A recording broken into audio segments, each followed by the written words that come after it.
O'clock. Departments, committees. Chief Coker. Good evening, folks.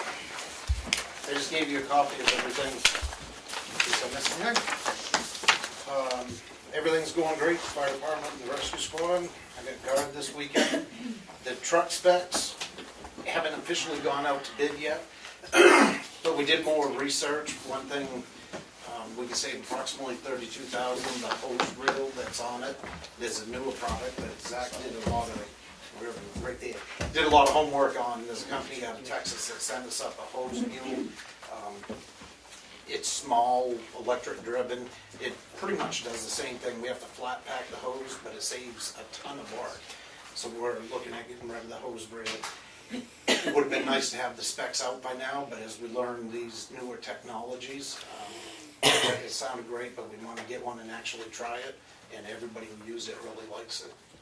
So hopefully, next ward's meeting next week, that'll go out. Preliminary numbers, doing research, we are over budget quite a bit on the truck that we want. So the next ward's meeting, we're going to decide what we need and what we want and go from there.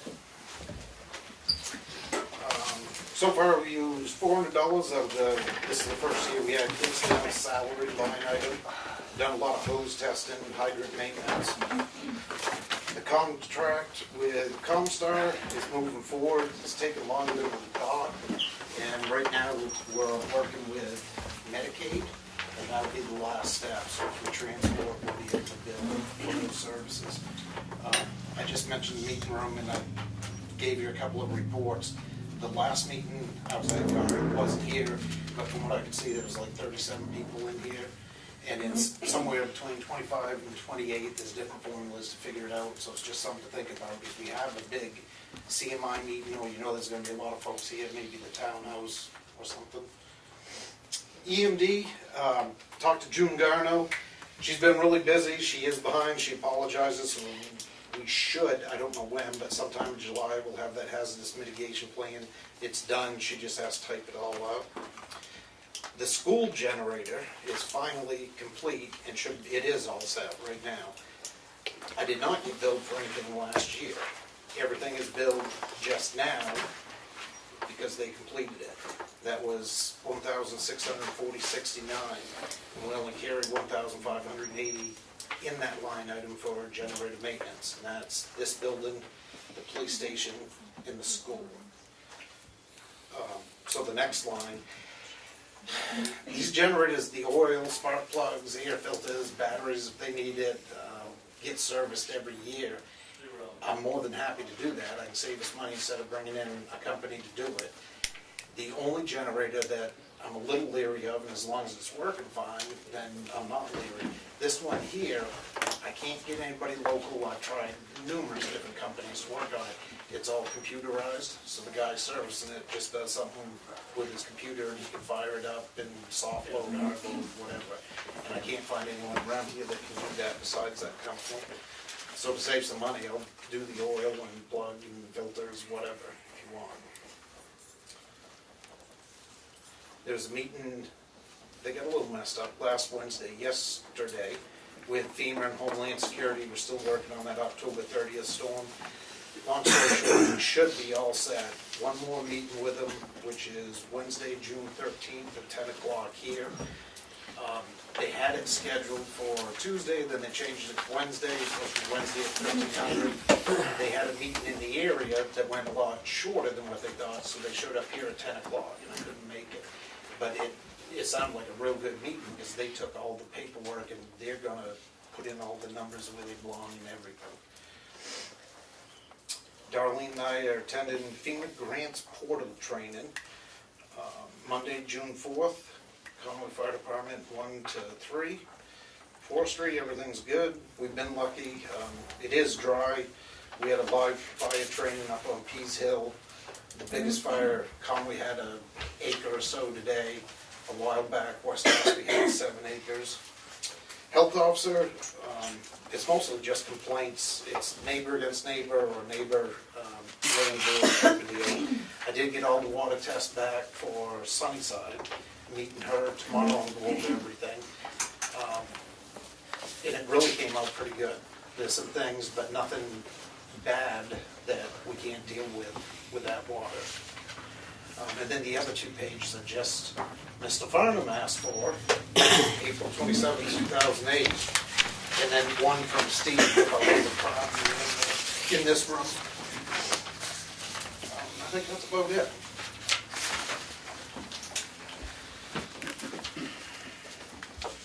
Yes, ma'am. Sunnyside, private well? Yes. It doesn't meet the definition of a cluster. But Oh, there- that's been investigated, I don't know how many times, for a cancer cluster up there, because Exactly. there's been 15 cases of cancer on Sunnyside Ave. Exactly. This is a good start. Out of that, I only got one property owner who has 2 wells and allowed me to test them. The other person that's related to the other 2, same house, same well, won't allow me to test the water at this time.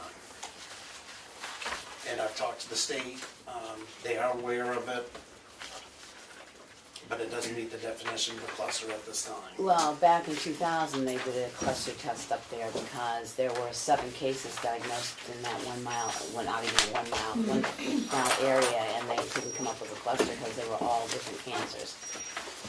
Yeah. There's some commonality though, at 4 people that I know, the same type of deal. And what they did find does account for present medical conditions for this one person, and it's a pretty easy fix. So, I believe I will be allowed to get samples and test the other ones. That individual, his medical problems are recent, and he's still taking it in, he's overwhelmed. So are you the reason I'm asking is because I own property on Sunnyside. Are you testing all the wells, or just in that one? 'Cause- No, somebody, Okay, it went through Joanne, and Okay. then called me, what can I do? So I called the state, what can we do? And the state's been fantastic. They sent people up.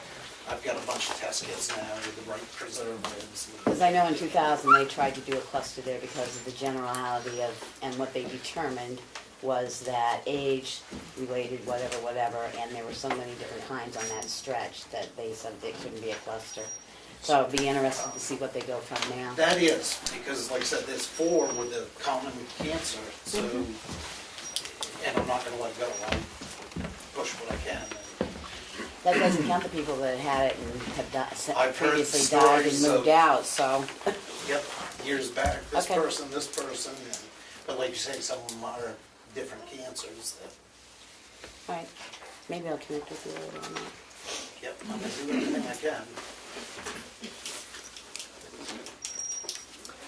You're okay with the normal maintenance on the generators? Yes, sir. And will you come up with a figure for the selectmen's budget for what you need for the normal maintenance and for any, just in case repairs? I think that was an anomaly, the school generator, and there were several little things. Some of them had been going on and had been missed. Some of them were misdiagnosed too by that company we were using, and they were extremely expensive. I believe it was $1,800 just for the load bank test. We did pay for some of that last year.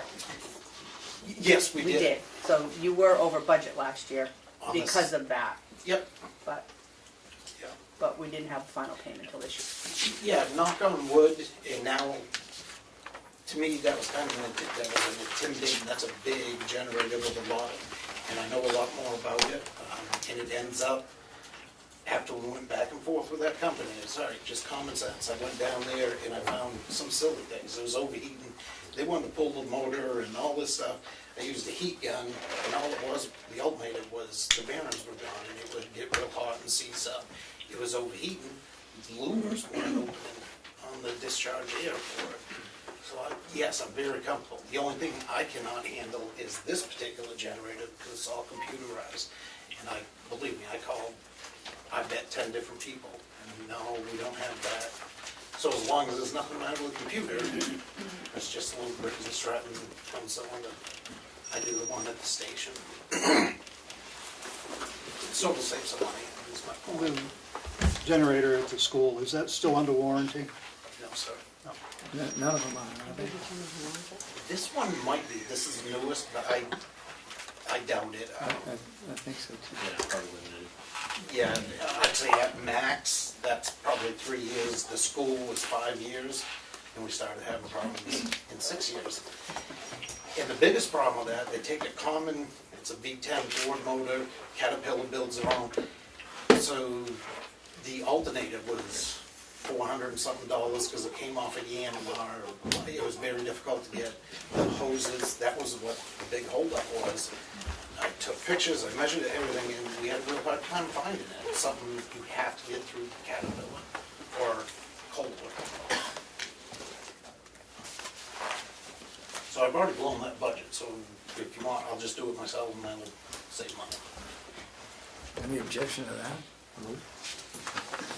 Thank you. Thanks, Welcome, Chief. sir.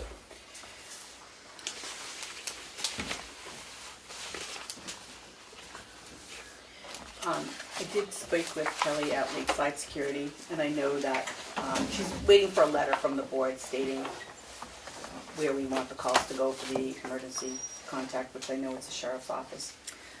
When I was speaking to Chief, he seems to think that we should have a specific contact here as well. I don't know who that should be, or who do you want to name to do that, so I can put that in the letter to Kelly. I know the call will go to the fire department eventually, or police, whoever. Who wants to get called in the middle of the night? Why do you need a call from us?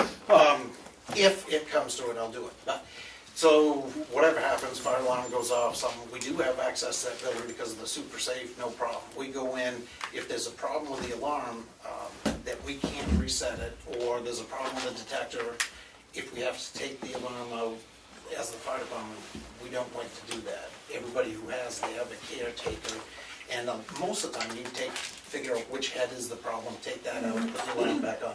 But somebody has responsibility for that and follow up with the alarm company.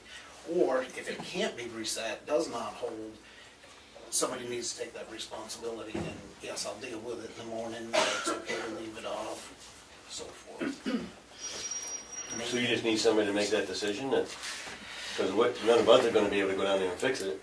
And we're going to say, keep it off, and we'll contact the alarm company tomorrow morning. And no offense, you're the one that's gonna know whether you need a fire watch on it or not. I mean, if Right. you say the alarm system's down, then there needs to be a posting that the building's shut down. Even if you're not gonna deal with it until the Yeah. next morning. If the board's comfortable with that, of course, there's always some liability. We're gonna say, I can't fix it, make a decision, bring somebody out in the middle of the night, or it's okay overnight. I'm gonna be there, or one of my guys are anyways. I'll talk to Kelly, because I'm sure there's a code to reset it, so I don't mind being. that's I mean, fine. if your guys don't feel comfortable, because, I mean, I would think would feel comfortable to say, well, the building's just gonna be shut down. If one of the guys want a backup, you can call me, I'll say, yeah, go ahead and shut it down. Report in the morning, I mean, Okay. Yeah, and the liability of it, we try, this is a little different, town building, but, private residents that I think can do some caretaking. If we can't fix it, then somebody takes responsibility for that, burglar alarm or whatever, that liability. So if you're comfortable with it, we can handle that. yeah, just shoot an email saying we had to shut down the building because we couldn't reset the fire alarm. Yep. Then you gotta document it and follow up with it. Yep. Or they're gonna come out and follow up with it if it's an alarm issue. And it kind of makes sense, like either I'm gonna be there or one of my guys is gonna be there, so. And the alarm company's gonna know that you can't reset it, because they're gonna keep seeing you try to reset it. Yes, So- that's why I wanna talk to Kelly is, all those panels are different, and I don't know if that has a code or not, but we'll figure it I'll out. find out. I just wanted to get this letter into her so we can Yep, do what we need to do. and she's really good, she'd come out in the night if need be, whatever. So I think that makes sense. Well, it hasn't worked for a while, so I don't know if we Yeah. miss 8 hours, we're gonna be in real deep trouble. Further questions for Chief?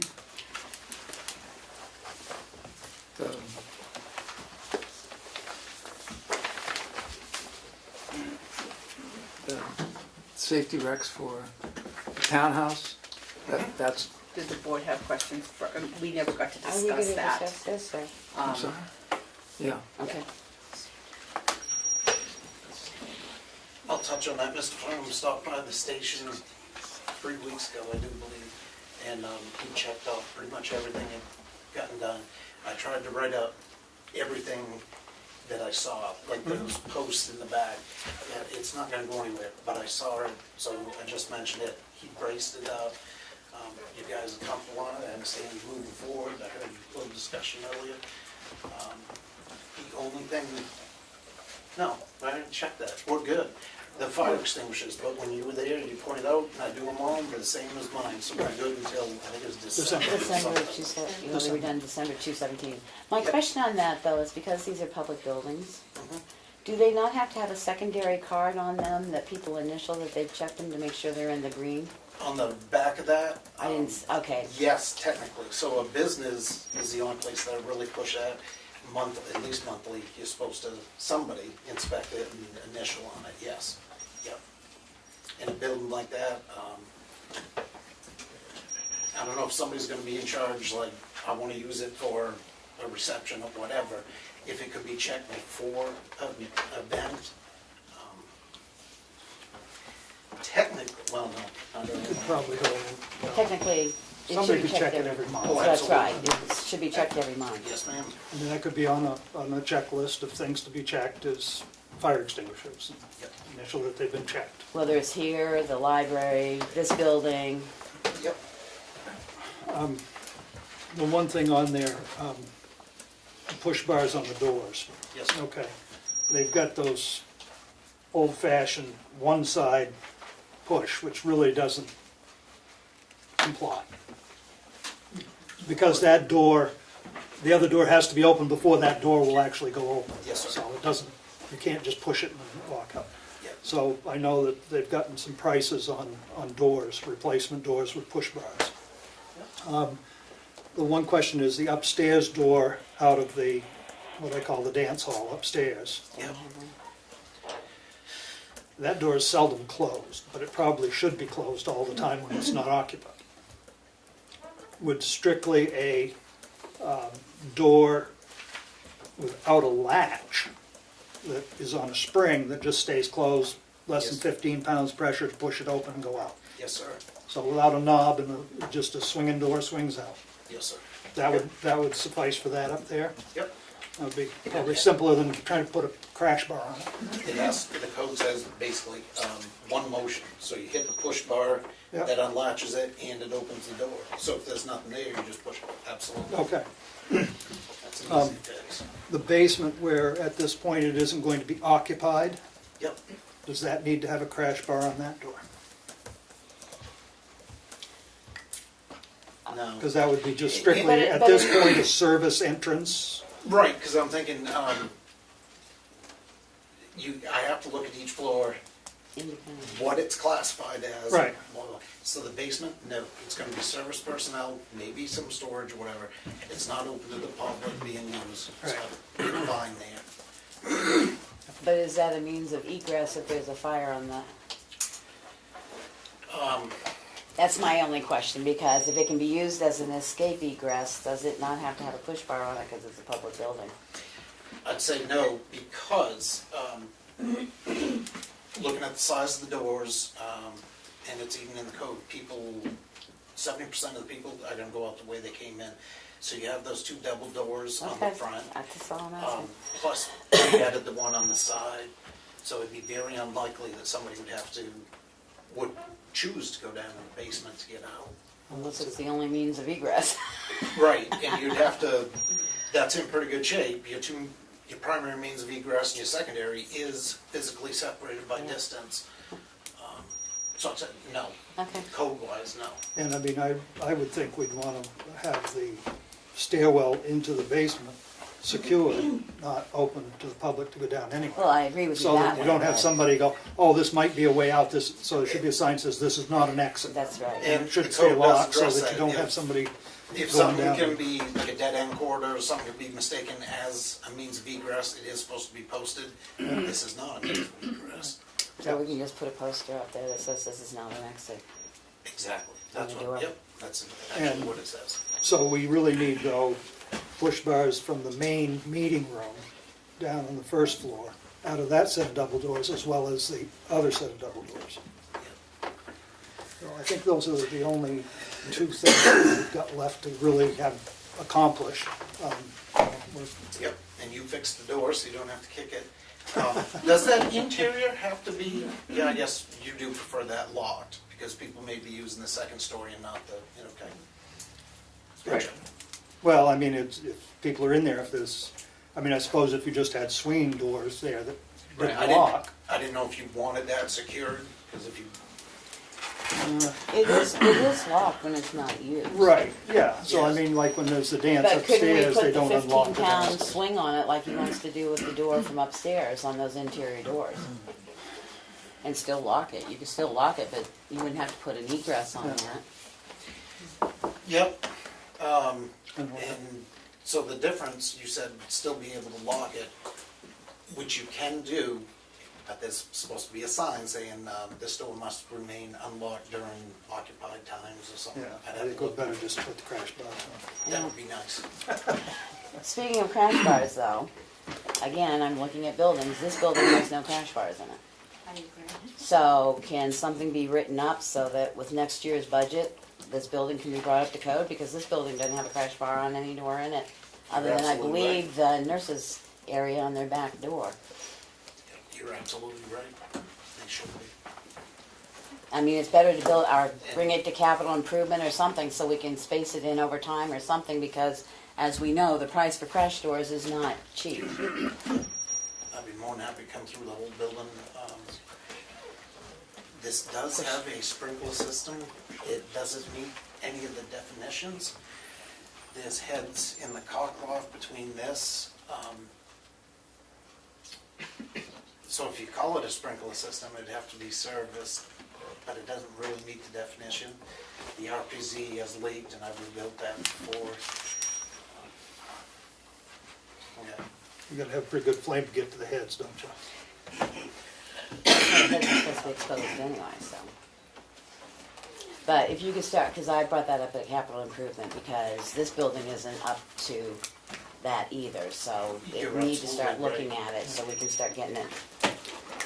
Yep, will do. So do you inspect all the public buildings? Be very honest with you, I've never inspected this building. I've never been asked to, have addressed, you were the last one to ask, Old Proud. And then as far as, of course, the schools have to, the townhouse parkers always ask me, what are the buildings? Library. Fire department? No, I'm talking about the police, like the police department. Have you ever inspected them as well? I mean, you might as well, because I mean, they're then all- we can build onto our capital improvement and build onto our building stuff as we need be. Actually, I talked to the chief here when they came on board and actually had him walk through the building with me just to talk about any concerns that I need to address. And so every building we have to look at, what is it classified as, the use? So there's a lot of exceptions that chief has for means of, even the school now, the state's still trying to figure that out. They gotta have means of egress, but they also want to be able to lock and shelter in place. And this, one of the state fire marshals did come around a couple of months ago or so, and really ruffled some feathers, and the state's still working on it to figure out a compromise in the middle to meet code and common sense safety for the kids. It gets more involved because it's also the emergency shelter. We're good, the gym part, individual classrooms and the doors that go in between, and the state's really gonna work with the law enforcement, the fire is gonna work with the law enforcement community and come up with a happy, safe, both ways. Questions, comments for the chief? Thanks, chief. Thank you. Chief Littlefield. Nothing too exciting to report. Holiday weekend went well. Nothing didn't seem overly busy. It was kind of quiet for us. Attended the ceremony at the Veterans Monument on Monday. There's a handful of people there, and other than that, thankful to Chief here and the road crew for taking their time, or the wee hours of the morning to shut down Depot Road and replace the culvert, as opposed to having reroute traffic and all that, so that was pretty good, and they got it done pretty quick, so that's it. Questions for Chief? Can I ask you to put on your other hat, and while the chief's here too, your fire warden's hat? Okay. Could you guys please get the minutes in so we can get them up on the website from your meetings? The I- last minutes yeah. are from 2/17. I generally am the one that takes care of those. However, in my absence, it falls through the cracks. If you could just mention it at the next Yeah. meeting, that maybe they could forward those forward. Sure. Well, it's gonna be embarrassing, because if he's not there, I got a crayon, and so we'll see what happens. I don't care if they're handwritten, just, Thanks, Chief. Pat? Yes, I haven't been to a lot of meetings of late, but I do want to thank, regarding the Route 16 safety meeting, and that 3 of you selectmen were there, thank you very much. John Blatchen from TAC was there, Dave was there for representing this Route 16 safety audit. And I think there were a lot of great questions, and we don't know whether it's going to get, whether our questions will get filed away like a lot of things do. But I did ask them to please try to talk to their boss and make things happen, but I'm not sure if it will or not. To remind you that June 25th is the annual dinner for LAPC, and there's going to be an award to one Tamworth person representing a group that is called the Award of Excellence, and another award is being given to another Tamworth resident, the Community Service Award.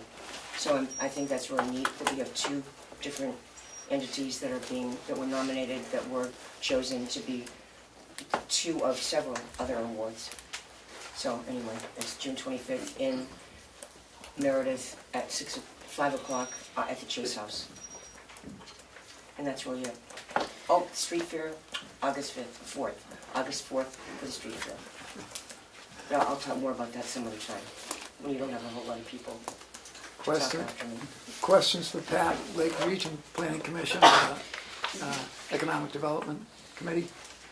I'd like to bring up something. Pat, at the last meeting, you spoke about the wet paint.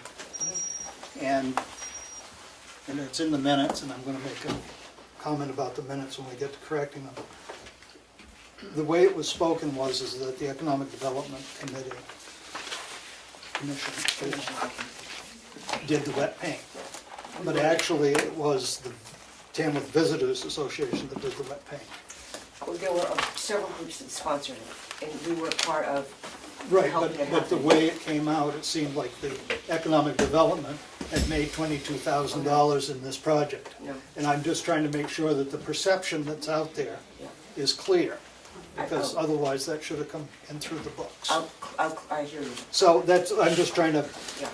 and I didn't want to Do you understand? I understand the whole thing now, Okay, but great. at the time, it was like, wait a minute, and it's like the boat, but we'll go about that later. Well, I could talk about the Yeah, vote too. well, I mean, I know more about it now, and there was some, Someone should talk about that though, because there was a misconception of what that's all about, and just the reaction of the money right. is, And I mean, the thing is, you're speaking here with several hats on at I the know. time, and it made it so that it seemed like, and I just wanted to clarify that so that people didn't misunderstand it. all monies from wet paint went to TVC. Right. Thank you. You're welcome.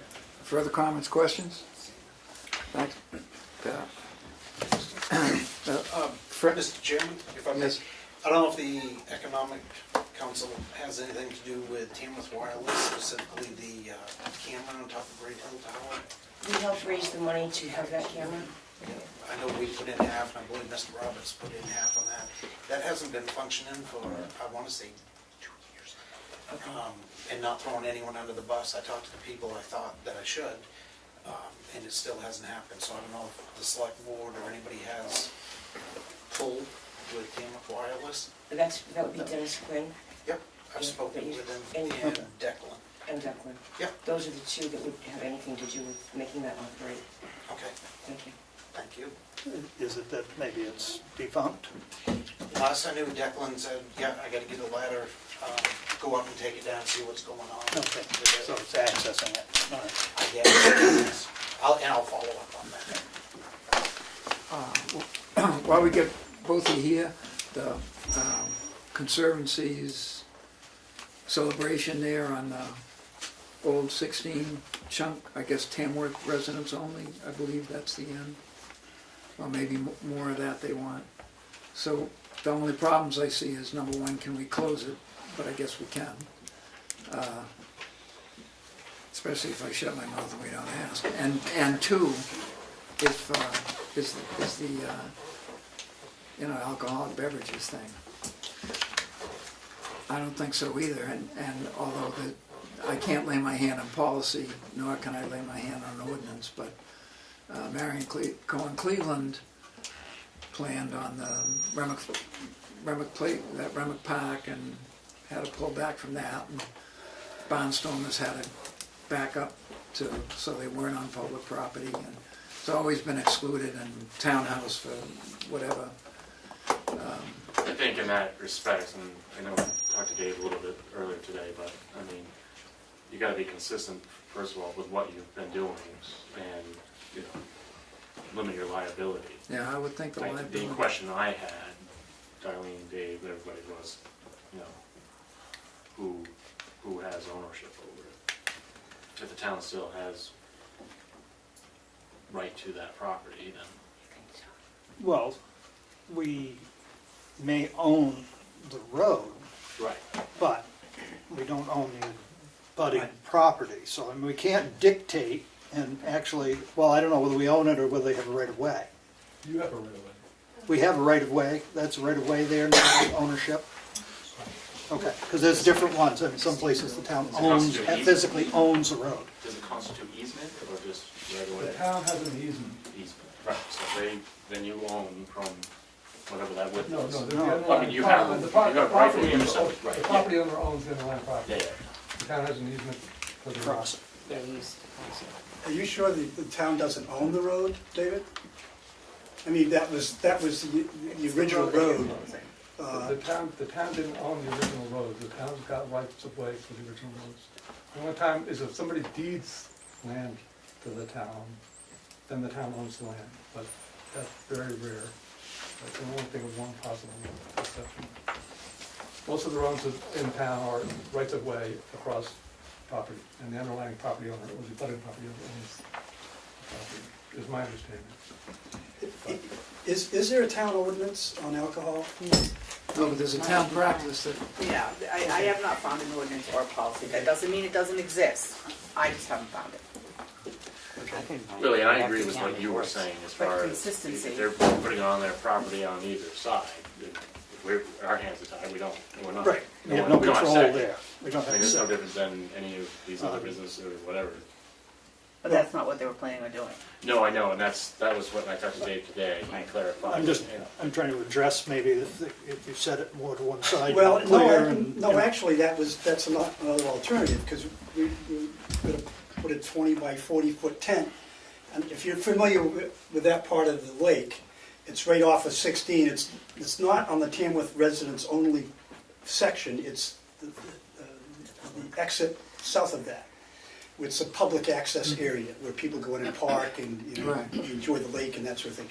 When you go into that area, on the right is a rectangular area is where we want to put the tent. And we want to shut that off, close that off during the day so people don't park there before. This starts at like 5:30 in the evening, and we would need to set the tent up around 3 and get it ready before that. So we don't want people parking there in the morning and stay all day and we can't find them or something. So we need kind of permission to make sure we can do that. In terms of the alcohol, if you folks are saying, okay, we can't use alcohol on town property or rights of way, we do own the side to the lake. So we could set that up there. Is that a problem if we did it that way? In other words, it's on our property. Now, the people are going to take those drinks and obviously walk around.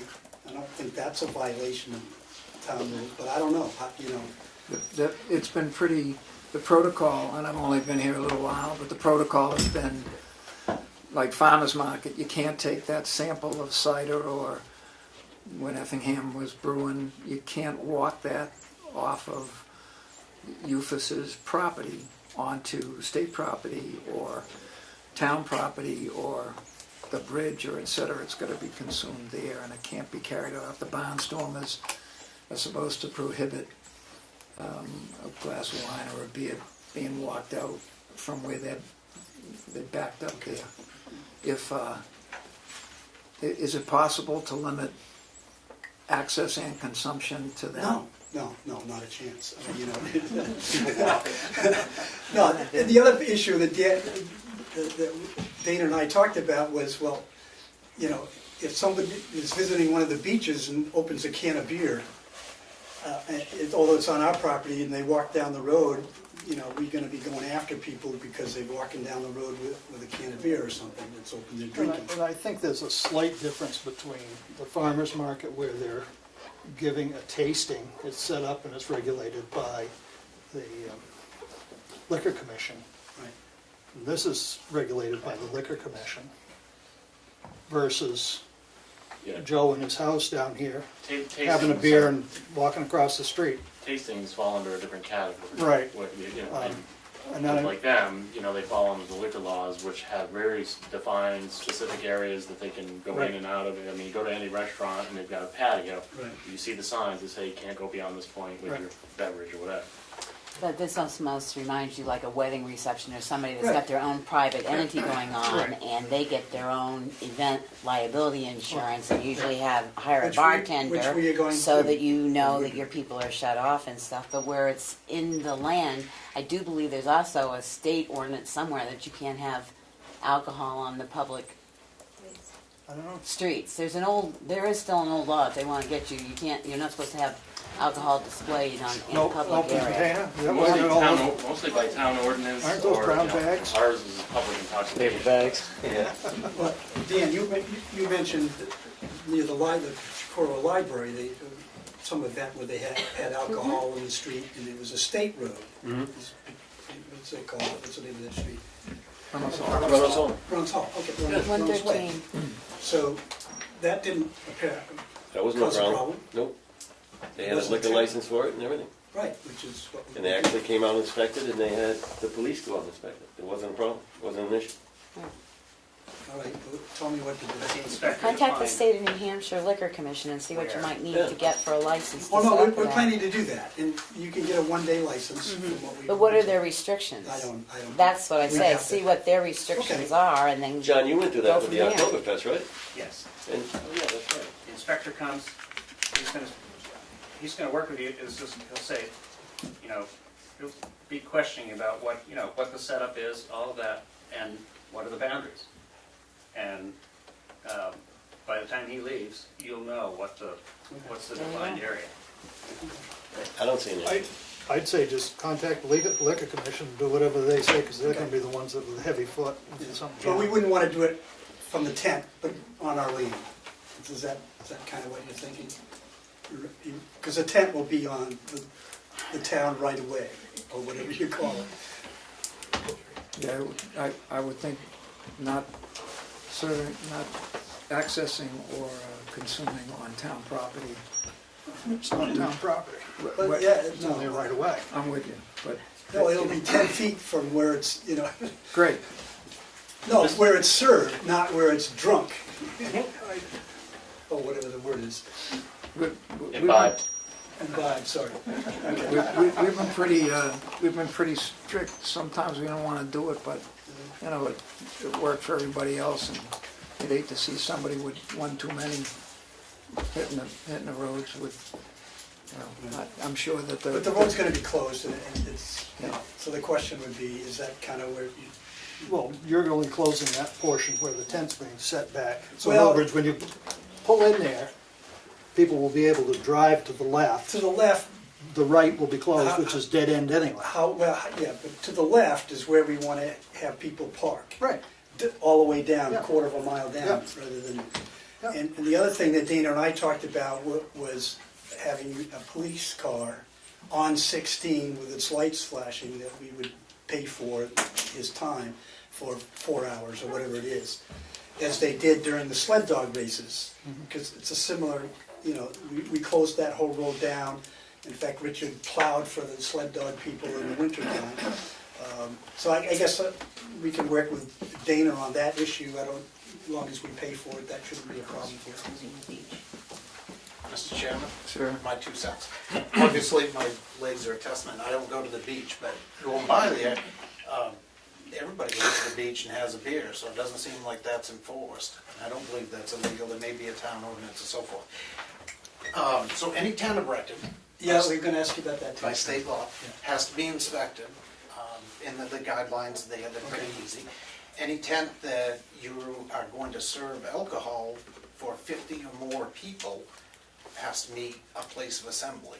It's not a real big deal. Nowadays, you rent a tent from wherever, they're gonna give me the structural load, the wind load, everything. And they'll provide you with emergency evacuation if you've got a storm come through or whatever.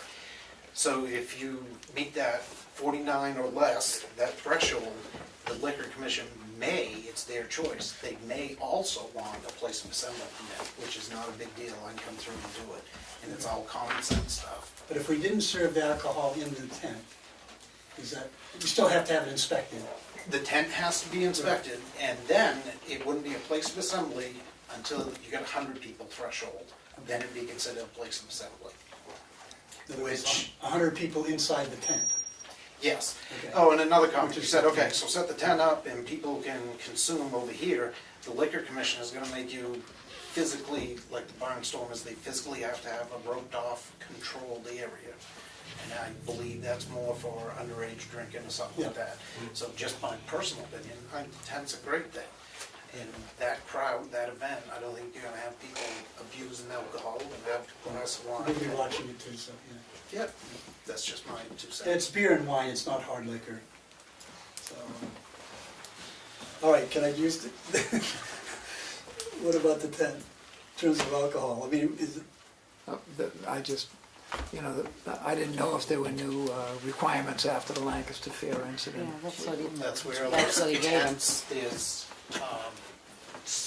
whatever they call it, informational bulletins. So yes, after that event 4 years ago, they take it very seriously. Any reputable, any tent company in the state, they'll give you an evacuation plan. They'll tell you exactly. They'll send me the flame proofing, the structural design, the wind load, their anchoring, everything. depending on the size, how many fire extinguishers you have to have on site, the whole 9 yards now. If you get into place of assembly, literally, and if it's enclosed, believe it or not, battery operated exit signs, lights, emergency illumination. If you have a generator, it's going to be installed by a licensed if the electrician. tent's not enclosed?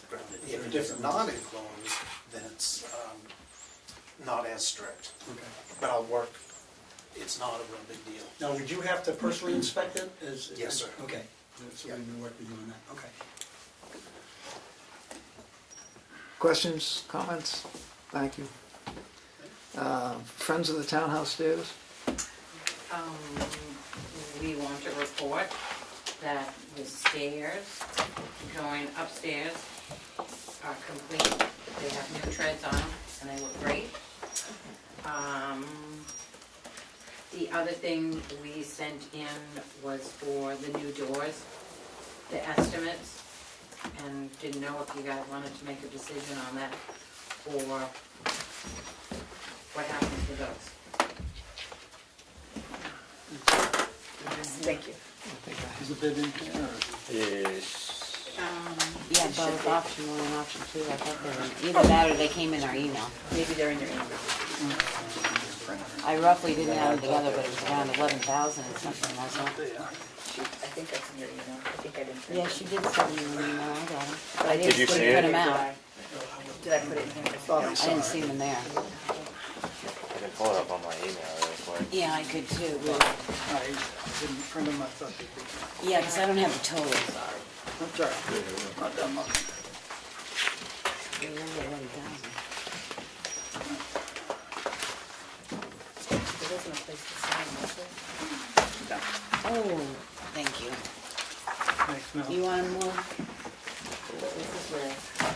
Well, there was two, as we just talked briefly with Chief Colquitt about the doors. So what we need is crash bars on both doors from the main room and out to the exterior.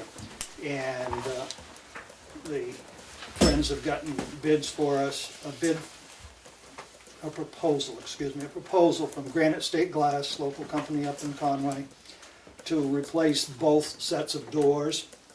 The exterior door on the outside, which is being called Option one. Option 1, will be green outside, bronze inside, glass on the top, 2 doors swing, set up so that they meet egress requirements. It's Hartford green on the inside, on the outside. And they're low E energy windows, they're top notch. And the one on the inside would be bronze and bronze. The price for the exterior one, I think it's on the inside, you have to take the packets out. you talking to me? Yeah, take the Okay. packet. You know, I misread this. I thought that the two options were for, No, what I asked him to do was to separate it, not put them all together in case you did just one set of doors and not, not both. So that's, he put it option 1, option 2. Okay. Which it shouldn't really be option, it should be estimate 1, correct. estimate 2. And those are not only what Chief Colquitt says we have to do, but what the ADA, Right, I mean, we have to do both. So actually, you got one estimate here. right. Yeah. And they're half glass, the top half of them is glass and the bottom is solid. So we can see in and the Oh. heat will be protected inside instead of going through the doors we have now. Be a better thermal. Are you waiting on additional estimates, so this is probably We the way to had go? contacted one other gentleman, and he was gonna get us estimates, and he never did. Another local guy from Intervale, and we never heard from him. He came and measured, and we never heard back. Late to the game. Well, I'd make a motion, we move ahead with replacing these 2 doors. The price is, for the exterior door is $5,500, the interior door is $5,250. 4 doors. Well, it's a total of 4 doors, it's a unit door, unit set. Is there a second? Second. John? So the question, do the doors look appropriate to the style of the building on the? Very hard to get a fire door that's gonna look appropriate I to mean, this they're gonna be the dark green, they're going to be metal case, a bronze metal casing on the inside. On the exterior, it will be the same green that's there now, but it will have a window. Are we talking a door with this kind of appearance that would look appropriate, or is it a? It's gonna have a window in it, Yeah. it'll have glass in the door. Yeah. I don't know. Simulated panels, or? I couldn't tell you. 1-inch ultra-frame design, no, I can't tell you. More than likely, it'll be like the doors at the grade school and the gymnasium, what they look like, because that's basically what a 2-hour fire door rating I think looks that, like. are they like the library door? They like the library door, Yeah. but the library door has glass all the way All down, the way down. Right. and these don't. If the motion passes, which, you could, they can give you a link to what it's gonna look like, Right. and Yeah. you'll check.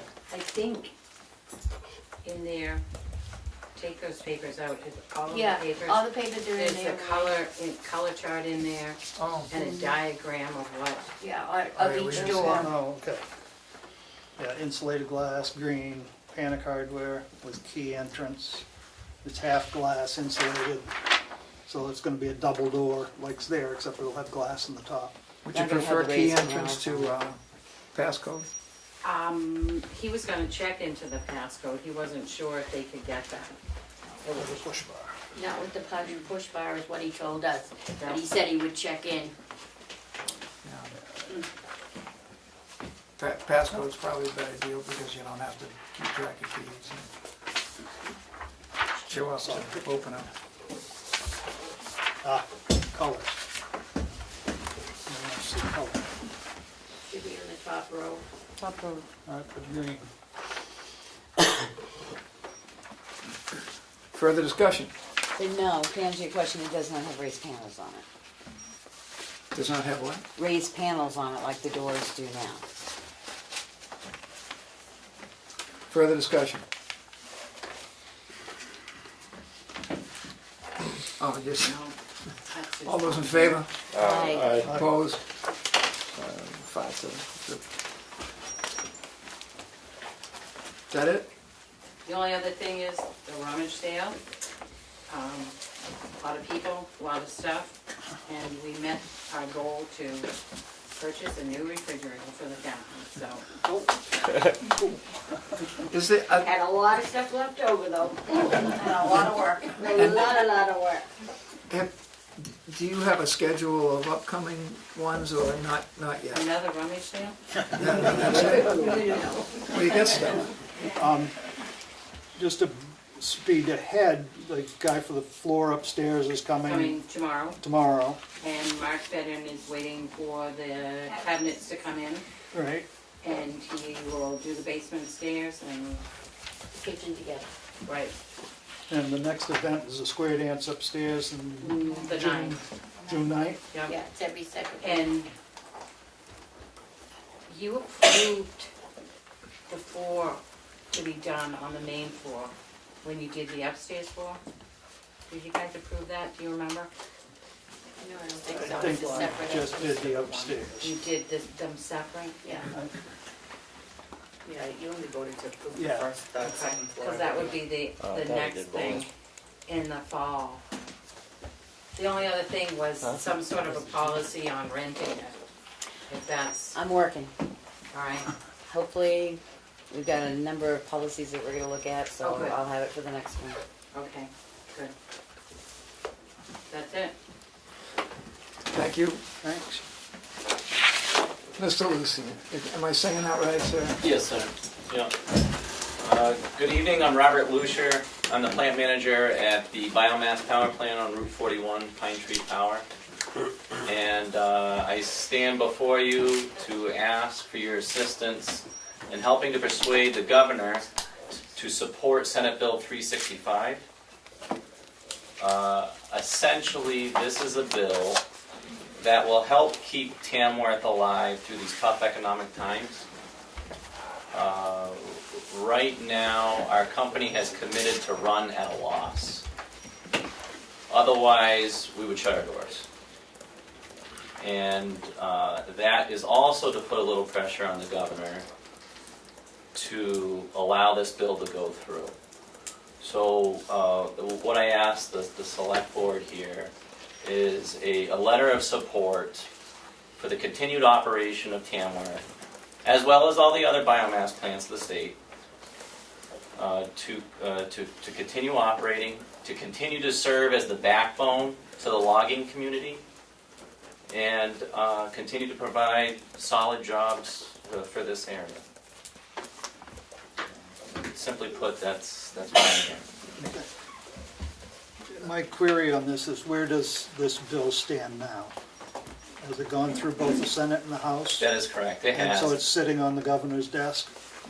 Hopefully, today, it has reached the governor's desk. Oh, it's the same bill, it's not two different versions out of the Senate and the House, it's done. That is correct. It was amended. The House made one amendment, and that was to remove the hydro and solar components out and just specify the biomass.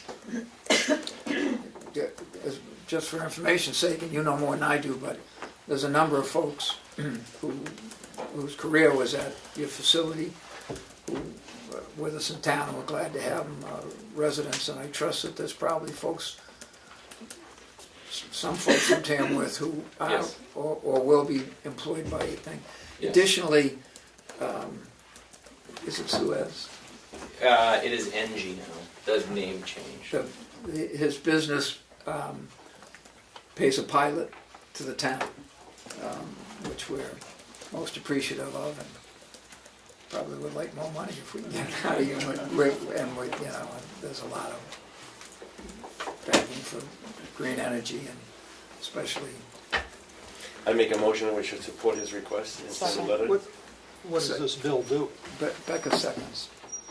This bill is a bill that will require the transmission company, Eversource, to purchase our power at a 20% discount over the current default service price. And it guarantees our output to Eversource, and they take it and then distribute it out amongst their residential customers. Thank you. I make a motion that we, We already did it. okay, We who's need the a new second? second. We need to vote And I on the have a question. Further discussion? Question, that's all. All those in favor? Aye. Opposed? Thank you for coming in and bringing this Secondly, to I make the attention. motion that Steve Gray sign as representative of the board on this letter to go to the, I will send you a copy tomorrow. Second. Okay, great, thank you. Is the email okay? Yes, that's Okay. perfectly fine, yep. And to the people of Tamworth, it doesn't have to be just the select board. It can be from residents, the governor, I'm sure would like to hear from everyone, and not just me and the staff or the vendors and loggers that come to our facility. Should the governor's councilman for our area also get that letter? Senator Bradley will get a copy. And Governor's council, Joe Kenny?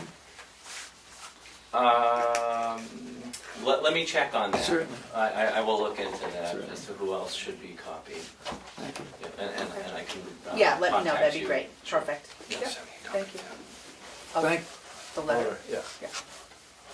All right. thanks, Thank you for coming in. thanks for, Thank you. thanks for. Thank you. Nice meeting you. Yes. can we vote on the second motion? Yeah, or- who seconded that? I did.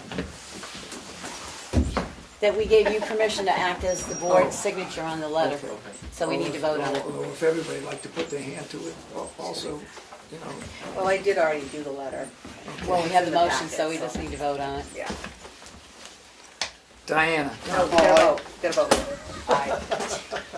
all those in favor? Aye. Is that the one of us signs? Yeah, if Yes, That sign you as the chairman. sign. Yeah, that's fine. You're good. Okay. Thank you. All right, Copy of our thank you for your minutes. time. Thank you. Have a good one. Diana, thank you Good for your evening, patience. Diana Lewis on Bunker Hill Road, corner of Packet Hill Road as well.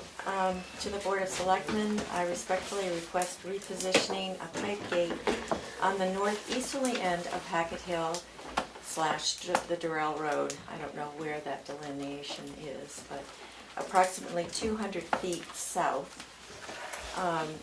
This part of the road is designated as a Class 6 road, and the existing pipe gate was granted by the selectmen previously, subject to gates and bars for that portion of the road, so that the traffic would not rut the road that had been upgraded at the neighbors' and abutters' expense some years ago. The area did have signage, the sign disappeared. It's not to close the road. It is a town road, it is designated as a Class 6 road. But what is happening is people, the sign, I believe, referred to using vehicles only, well, not in the wet seasons, you know, when they're gonna rut out the road. And I have pictures that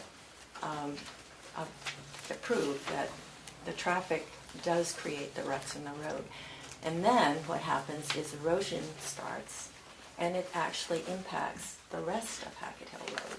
Perhaps not today as I speak, because Richard has been very good, our road agent, in upgrading the road, even though it's a gravel road, but making sure that there are culverts and so forth and so on. But what's happened is people will go through, will go beyond the pipe gate and create these horrific ruts. And it's just, the layment now is, layment that was put under the gravel is now appearing up and creating, it's just going to create a mess down the road. So all I want to do is move it from the existing position down approximately 200 feet. Same rules apply. I don't think there are any rules. It's not a closed road. So that's what my request is. So, can I ask you a question? The gate presently, is the gate still there? The gate is still there. Is- It is not a locked gate. Right, but it's still there and it's It is intact. kept closed? Yeah. The sign's gone, The sign disappeared. I don't. disappeared. Yeah. I mean, the sign, some people can't read anyway, or won't read, I should say. Yeah. Not that they can't, they won't. And you're asking to move the gate 200 feet to the Approximately west? 200 feet. Or Well, south. so, in other words, from where it is now, going toward what used to be the McWhirter property, which is now. Right. What would the advantage of moving it 200 feet, what do you see as the advantage of that? Well, I'm hoping to negate any erosion that, But people are these still ruts. driving by the gate, correct? Well, okay, so perhaps another sign should go up as well, just saying that vehicle traffic, closed to vehicle traffic when it's a wet season. That's all. But I guess I fully agree that our Class 6 roads get trashed by people not thinking. And it disturbs me, it's an issue. But the thing I'm trying to find out is why moving it 200 feet down the road will make a difference in this situation. Because oftentimes people will, for instance, earlier this spring, people, or a person, I don't know, might have been more than one person, drove to the pipe gate and created a Okay, mess. I understand what you're saying now, Yeah. thank you. For what it's The worth, ruts are created to the gate, Right, so not now you gotta go necessarily down. beyond the gate. Right. Thank you. but Would this not also be addressed as an issue as we're addressing whether we're gonna pick up have the road agent follow the seasonal roads? Because she said the gate's not locked. Well, then what prevents somebody from pushing the gate open and driving through during mud season anyway? Whereas if we adopt the seasonal thing, he would actually have the right to lock that gate because that's what Bear Notch is that way though. You can lock the gate so people can't get down through to tear up the road. I mean, that would be a choice whether you wanted the gates locked or not, or just leave them open, but, Is Bear Notch a town or state road, State or is it a road. federal no, it's state. road? And the reason they lock the gate is and it's just a Y gate, like out of White Lake, it's not even a bar gate like they've got up, but yet the road agent can unlock it should somebody walk out and have an accident on cross-country skis and stuff and still get equipment out to them to pick them up. But that would, no offense, a bar gate that's not locked is like no gate at all, because if all they have to do is push it, they can rut up all the way they want. Signage or no signage, like you And said. they've done that, actually. They have opened the gate and gone beyond. Up to, there's a landing, I don't know if you're familiar with that area, you probably are, but there used to be a log landing up above, and people would go that distance as well. And it just makes a mess. I mean, it's... I've always thought that we couldn't gate Class 6 roads. When we went to our last municipal training, there's such a thing as known as a seasonal road RSA. Yeah, summer to winter cabins or something. Yeah, so you can actually close the road down. You know how Richard had talked about putting Jersey barriers up on that? They said you can't put Jersey barriers, but with this adoption of a seasonal road, you can close it down up until April or whatever, and call it that, and you can actually put a gate across it. So if we don't have a seasonal road, how are we gating this Class Well, 6 that- road? somebody has evidently put up a gate at some time, but it's not locked, it's not an And enforceable it was gate. brought before the selectmen. What's that? It had been brought before the selectmen, this has been going back a few years now. I can't tell you exactly when. My only concern is then what's stopping everybody else that has a class 6 road that goes by their property coming in and saying, I want to gate it? Well, the rest of the road is open and is maintained year-round by our road agent. Right, it's all Up to what That's used to be class Rivers. 5 up to there. Right. There's class 5 to McWhirter's, and beyond McWhirter's would be a class 6 road, which means it's not maintained by the town. Would that be right at that, like, turnaround they created? I'm sorry, I didn't hear. Would it be right at that turnaround the highway department's created? It would be back a bit. They could, all right, so you know that turnaround I think there. that would be Yeah. a good place to have it, actually, is. Right, more At visible. least they have a place to turn around and. Right, it's more visible. There's a 2.5 foot berm today at that location on the south side of that turnaround, which ostensibly is a parking lot for a hunter or a snowshoer or whatever. And that road is virtually impassable past, well, it's been 2 years since I've been on the old log landing, but after that, that's, Oh, that road's been it's impassable impassable. for almost 100 years. And I could see At heavy least as use old for as I that. am. Out That's of- old. During, when Richard posts the roads, if there were heavy usage on that, which is Yeah. in the fall, it's hunting season, nothing against those folks, and No, it isn't just to discourage hunters or hikers or Right. skiers or whatever. It's just for vehicle traffic when the ground is soft or we've had a heavy rain, it just really mucks it up. And if we decide not to lock the thing, I think what you're doing is relying on Common sense. common sense and folks taking care of the situation, because the town doesn't. Yeah. Every step you take creates a hindrance. I mean, you know, if there's a gate, if there's no gate, you know, at least that stops some people. Sure, and it's a If it's reminder to unlocked, folks. then there's gonna be those that open it. If it's locked, there's gonna be even those that drive around it. Right, or a bolt cutter. I was thinking they And could that has probably, happened too. Oh, I'm A sure. four-wheeler It's everywhere. several years ago went around it. But, well, then I'll bring up the signage. Could, if I make a sign or someone makes a sign, could we post that and to the effect that, no vehicle traffic, four-wheelers or whatever? Yeah, I think we should during- have a good during sign, leisure a rides. professionally made sign that says at the Get bottom, Richard to per the order Board one. of Selectmen, not just Right. a sign that says, please don't run up the road. I think we need to Yeah, well, I think have it that's, worded so that it, Carries a little weight. people Are will we gonna think. do that for every class 6 road that we have?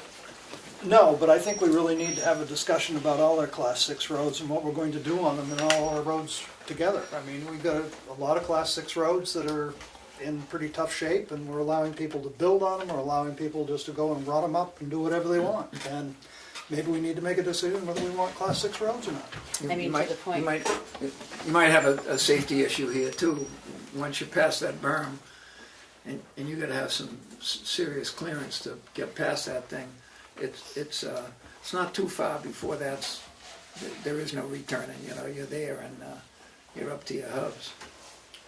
But, and Richard already said, he's got one road he'd like to put Jersey barriers on next year to keep people off, because they Right. don't Right. pay attention, so I think we run it by Richard, see what he says about the movement, whatever, he is the road Yeah. person, Yep. and ask him about signage, and see what it's gonna cost one way or the other, or if he's got a better location to move that bar gate down to prevent something. That's I'll put that in a motion, that this gets forwarded to Richard and see what he comes up with a I plan for it. You could put a livestock gate in there and it would do it. I mean, That's basically. half of us got livestock gates sitting in our backyard. Well, there is a someplace. gate there, so I mean, it's just a matter of just move it. digging that one up, pulling it down, and resetting it. I think it makes sense. Becky, you want? I did make the motion, I didn't get a second, so I'm assuming the I'll motion, okay. Yeah. Sorry. And can we, further discussion, can we hear the reading of the motion one more time? I made I a did. I motion was that gonna say, I didn't we, even get it, that we so. forward this to Richard Roberts, our highway director, to see what he thinks is the best solution, both in the gate and signage for that area, and come back to us. He might want to, plow up to that, to the gate also. Right, that would be the other reason, it would be good for him, because he does plow that road and he needs a place to turn around, so. have There him- is a little turn. Right, but I mean, and actually where the gate goes would be good. Snowpack would be there longer than mud. Well, anyway. Thank you, Diane, Thank you. bringing that in. All those in favor? Aye. Opposed? Thank you. Thanks for your patience. John? Well, I'm kind of following a little bit on Pat talking about Lakes Region planning. I've got an issue that's, as Tamworth's TAC person with Lakes Region planning. The issue is Jeff Hayes, who's the director of Lakes Region planning, has, he's asked that all the member towns, we run this by the select board and see what you'd like to do. Maybe we can be as efficient as Tamworth Power was with this, or it could get really complicated. I'm counting on you having a highway funding fact sheet that I brought in here. You've had a chance to look at that. Yeah, we read that, and we have it online. And the background, just a little background on this. Lakes Region Planning has typically operated as a conduit for moving towns' needs in terms of their roads and bridges into the state process to get projects funded. That's been the typical mode. Earlier this year, Jeff Hayes was, I guess, as I understand it, he came under some pressure because people in the state essentially said, Jeff, we'd like you to back the idea that we have toll increases on the New Hampshire turnpikes. And Jeff said, well, you know, I'm not going to sign up. You know, I'm not going to take a position on that because I don't know what our member towns think about that. And so this kind of led to this his request that we come to the boards and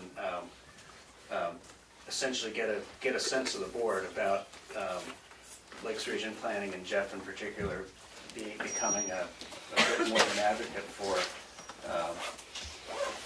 more adequate funding for both the state and the town's roads and bridges.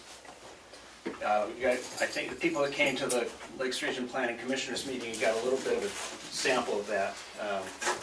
That Jeff talked briefly about it, but so now I'm here to see if we can get a sense of the board. I don't know how you'd like to proceed exactly. I just say it's some of the figures are pretty interesting. I was surprised when I went back and looked at, just as an example, New Hampshire's revenue from our fuel tax, our road toll.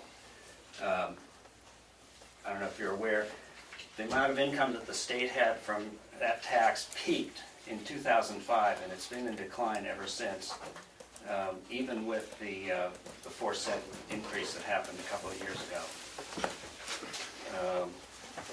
So on this fact sheet, the issues that he's identified that are in the works here are that the road toll tax, the gasoline tax, and the fees on the toll rates on the turnpikes is another issue. And then the other piece is state aid highway program, which the legislature discontinued. And so that is gone at this point. There's two things that are at the end of that.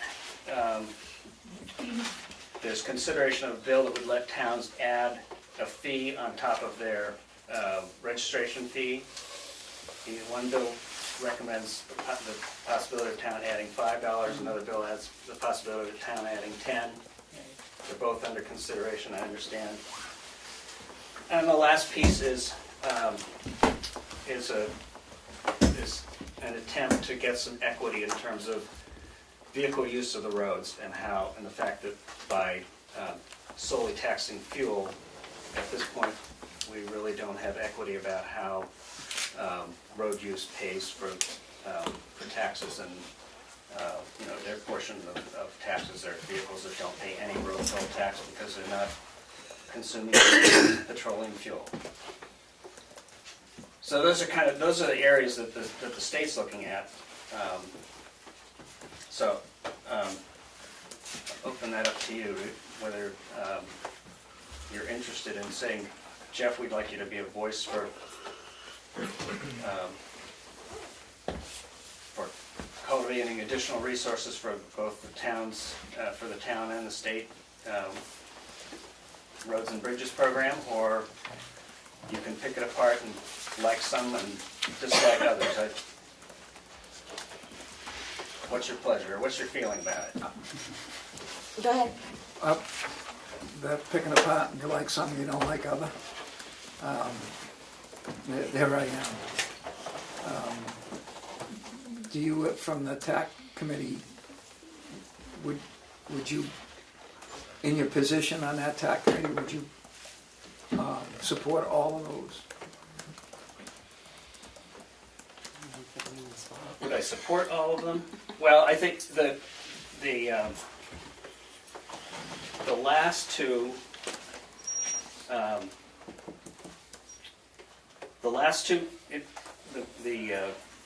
adding a fee to vehicle registration, that would be something that would be the town's option to do that. It's something, it did happen, I don't know if you remember, a few years ago, before the 4-cent gas tax increase, the state did that for, what, a couple of years, Yeah, 2 it or was 3 $10 years. or something. Yeah. So it has been, so there's precedent in the state for doing that.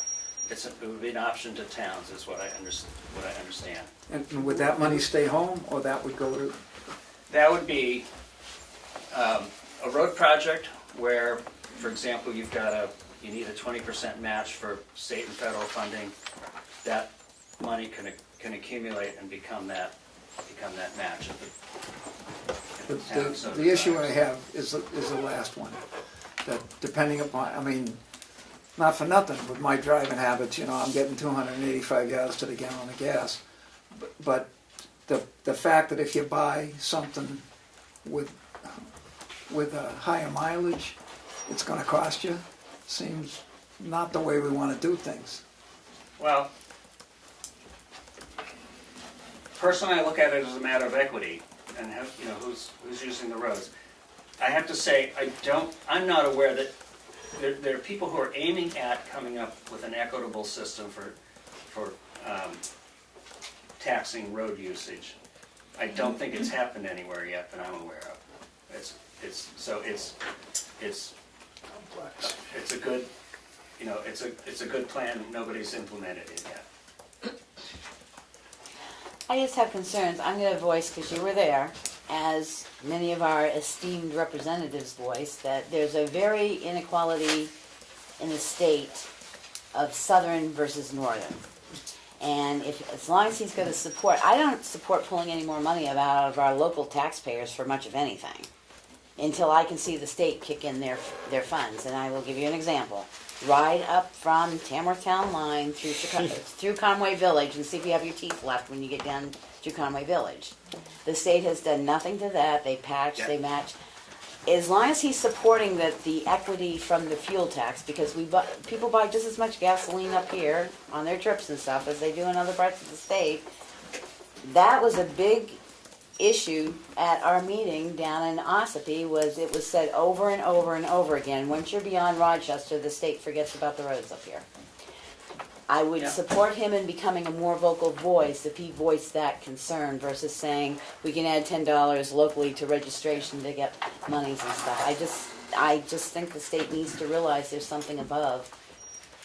And this is, whether they like to admit it or not, 93 is the westerly byway, 16 and stuff is the easterly byway to get from the top of the state to the bottom of the state. Well, there's, But I hope he becomes a voice, but in that section. in the confines of that commissioners meeting with the state DOT reps that are there and the representatives and executive council, Kenny, what was not discussed there is that Route 16, there are just conflicts of interest all up and down the road. I mean, is it a high-speed transportation route on this side of the state, or does it go through towns and villages? And we've got a safety engineer that says, well, we don't need a passing lane on that hill any longer. There's people who won't be happy about that, even though the passing lane involves a dangerous intersection at the top of that passing lane. But that's what I say, if he can be a voice for the northern part that he represents, I wouldn't have a problem, because I agree with you, it was very apparent going to that meeting that whoever's making these decisions don't drive these roads. No. Plain and simple, they're sitting, looking at it on a map, Yeah. saying this makes sense, they don't drive the road. I think we all have our issues. And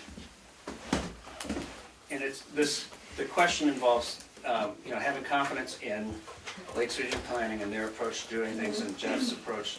I think it was really commendable that he said, no, I'm not gonna do this until I've got some sense of what our member towns say. I lost my train of thought right then, but basically it's, whether you have confidence that he's certainly not in a position to go to the legislature and say, this is what we want. That's an ongoing thing.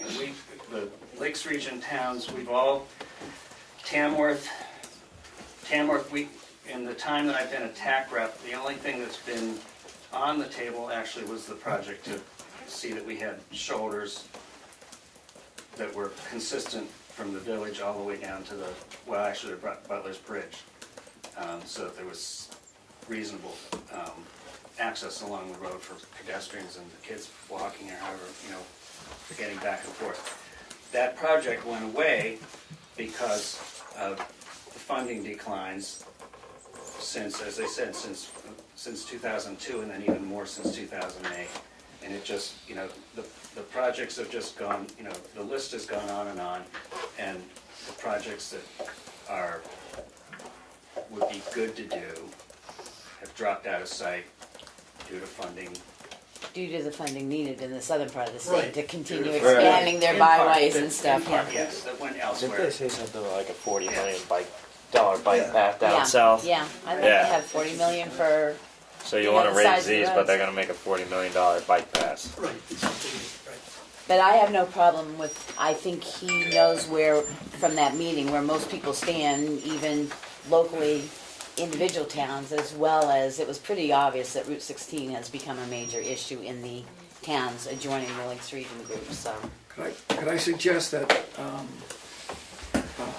we have this information on your email, and there's a copy handy, and maybe we should take another look at it between now and Tuesday, and then come up on Tuesday with, Talk a little bit more if about there's it. agreement on what we think is a great idea and what isn't a great I idea. agree with Now, that. do you need a letter for this, some sort of formal support, or He just? didn't ask that. If you want to make a motion, or you want to draft a letter, or Well, we can decide on Tuesday, but. Yeah, I would think that we would go through, we would come up with what we got, and, pass it by, and if you think we're making a mistake, we'd appreciate your. By the way, thanks to you and Dave for representing the town and safety in the village and in the town, on state roads themselves. Mark McConkey, who's, I think, chairman of Transportation Commission, picked up on that and wrote his own letter to I don't know, Barely ever. half the known earth about the flashing light in Chicago and some other issues about, it's premature to, and with some suggestions about what to replace it with if they feel, for safety's sake. And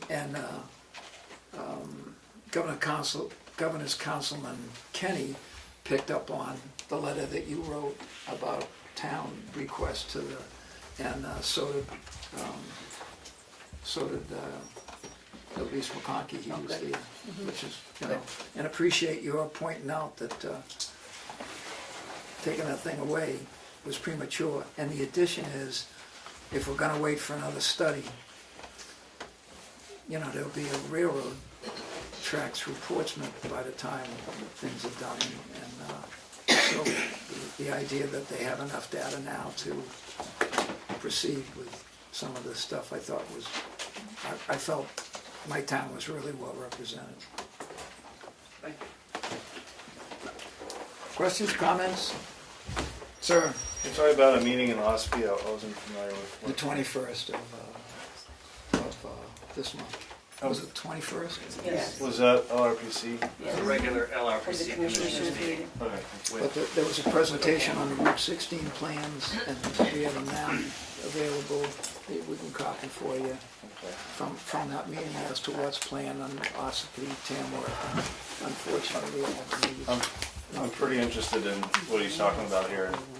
McConkey's on the highway committee, and so is Dean Chandler, who's also the Speaker of the House, so we got some friends in Carroll County, I guess, for getting our roads maintained. Trade the friends for the money. One of the things that came from that meeting was, well, what do you think of doing another study, or update the study that we had? And we've had several studies in the last 15 years, and I think at least some of us felt, They get put on you the back studied burner. it to death, what more information do you need? And one of the things that McConkey said was, well, the more pressure you put on the legislature, the better, in terms of getting whatever you need. So if you update the study, then you've done some extra work and you've put the pressure on, I guess. I just, we needed no more studies, and we've done a bunch of them, so. Studies aren't cheap either. Well, the other thing that was interesting is they said the traffic flow up 16 has dropped by over 4,000 since their last study. And we were telling them that's probably true if you ever notice where they put their mark lines down for the study. It's right at the start of the 4 lanes, because they said from Tamworth up it had gone down. What they didn't realize that it gets so backed up there now that people travel many different routes, so they don't get stuck in that traffic going through. So, but I had a hard time, especially after this past weekend, looking at the traffic on Route 16 and determining that it was down from 10,000 down to 8 or 7. Well, it was actually down from 14. 14 down to 8, and that was sort It's of, crazy. that's what they were progressing. That's why they're not doing any work over here. They did show one figure that really dropped in the traffic counts, but it was consistent across all the traffic counts that as of 2008, I think, all the traffic counts are either flat or slightly declining. This wasn't slightly, it was like, 6,000. This one, the one was the TM was right. An awful lot of that, I think, has to do with avoiding going through The village. Conway and North Conway. It's a route to the Freiburg Fair, which is not uncommon, is 93 all the way up to Twin Mountain. It takes 302. Yep. And that's not an unusual route for folks to go. It's pretty Yeah, anyway. it's a pretty drive at times. Yeah, right. Takes forever. We get a little more gas tax out of that way too. something, if you have something Tuesday and can get it to me Tuesday or Wednesday morning, that would be great. There'll be a TAC meeting Wednesday afternoon. We have a Board of Selectmen meeting Tuesday. No, we have a work session. Work session. A work session is a meeting. We can take votes. Thank you for your time. Thank you. Thank you. Public comment comes in 2 sections today, and I've been reminded, frankly, gunpoint with a small bore weapon to try and get everybody to say, and maybe some can wait till after. You know, we have another public comment at the tail end of the building, at the tail end of the meeting, so if I stop now, you can proceed. Is there public comment? Yeah. Yes, Linda Crook from South Tamworth. I just think the selectmen should look into the cemetery committee or whoever it is about putting flags in all cemeteries in town, Fair enough. especially the holidays. Bunker Hill, 2 cemeteries that hasn't been flagged for years. We'll, That would be the trustees of the cemetery. And I've talked to them for many years, nothing ever gets done. All right, that's point well taken. pass it on. And, All sir, right, Martin Frank. Yes. I'd just like to know if there's any update on the noise ordinance. Any movement on the decibel meter or enforcement or? the board today, at some point, will consider purchasing a piece of equipment to measure noise. But you did that at the work session. On Tuesday you were gonna do that. Maybe we're gonna, Talk about either Tuesday. tonight or Tuesday night, would consider that and proceed with. Sir? Well, it wasn't on the agenda for tonight. Not to say that you can or shouldn't, but It wasn't on the agenda. It It was wasn't. gonna be discussed Tuesday. Tuesday. Okay. Right, right. Mr. Frank, were you here at the last meeting when Yes. Jim? Okay, I didn't know whether you had missed that or not, and I wanted to make sure that you heard it if you hadn't. Yeah, I did. Yeah, It just seems like there's not much information coming back to the public from the board about what's happening and that sort of thing. And people express their opinions on this side, but the board is the key actor there. I know that there's some members of the board who are interested in getting information that we thought we were going to get from another source that we found is probably not going to be there. So looking for a way to, to gather at least some idea of the scope of the problem. So. Are we responsible, is the town responsible for getting that noise information, or is CMI responsible for getting it? Who gathers the noise? I think the noise ordinance has a requirement that some information, the noise ordinance has a requirement that some information is gathered and forwarded to the town, although I think that according to the description we got last meeting, that information, A, is hard to collect because it's an instantaneous measurement, and B, it's on the interior side of the boundary of the property line, where the noise ordinance speaks only of the outside of the outside the property line.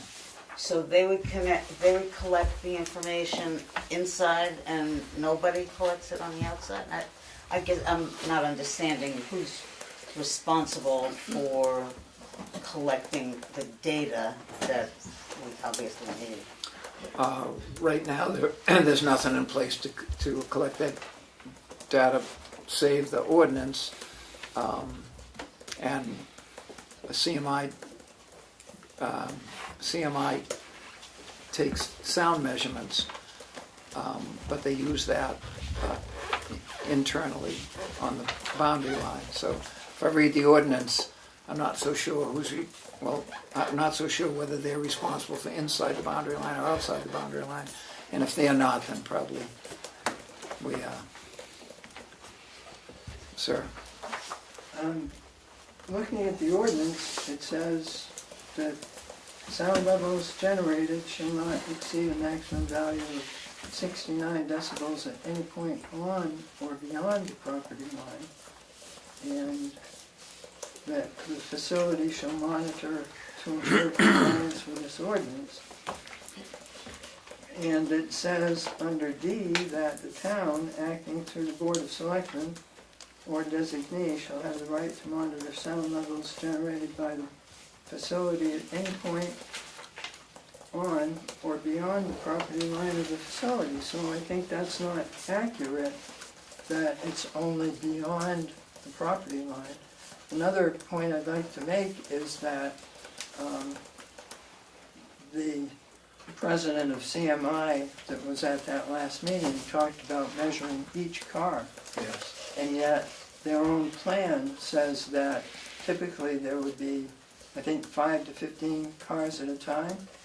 And just as 100 decibels isn't just 30% higher than 70, it's actually 8 times as loud.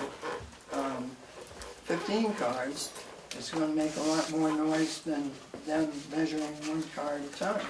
So, you know, these things need to be taken into consideration.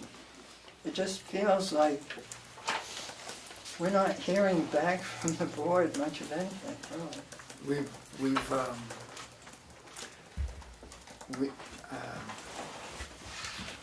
I don't want to speak for other folks, but the board has tried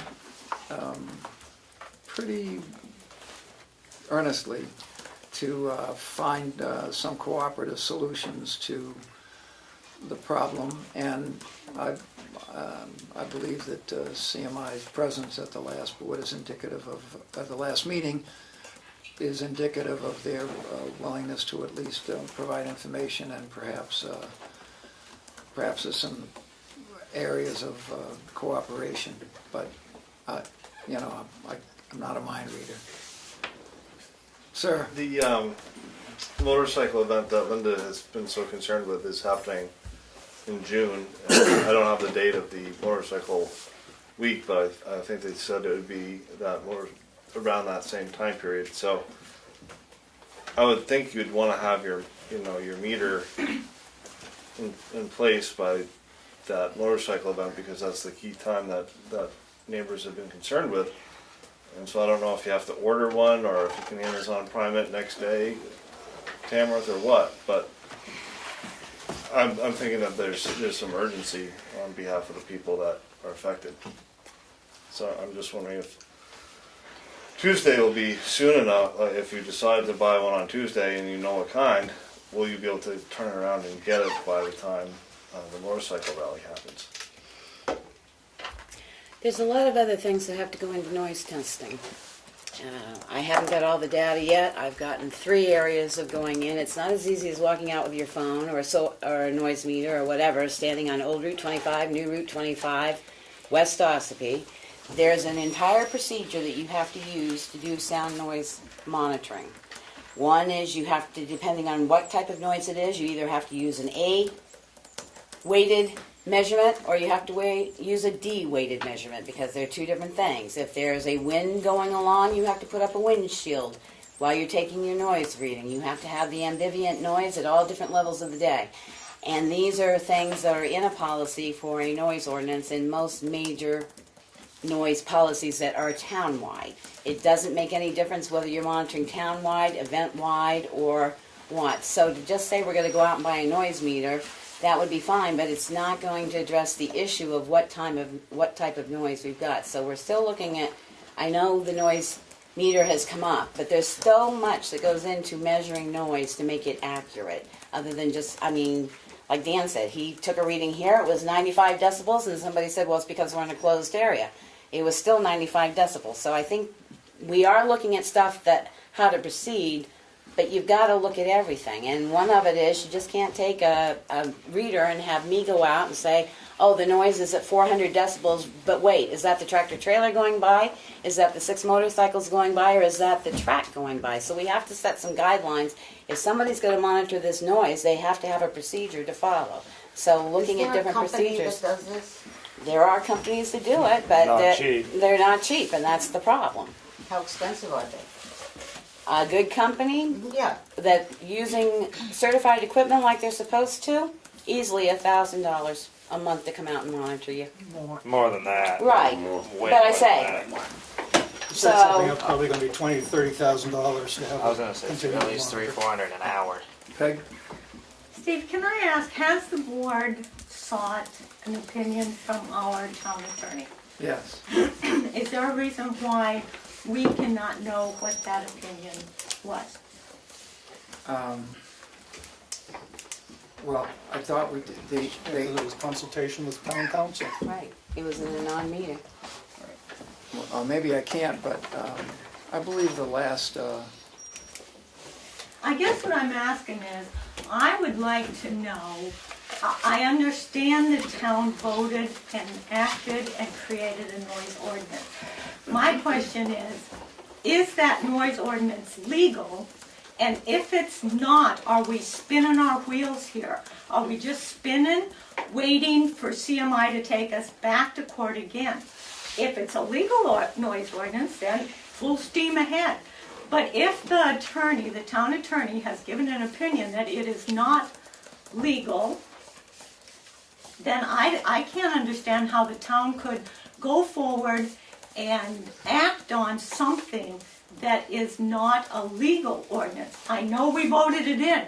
That doesn't mean that it's legal and that CMI will not take us back to court and win again.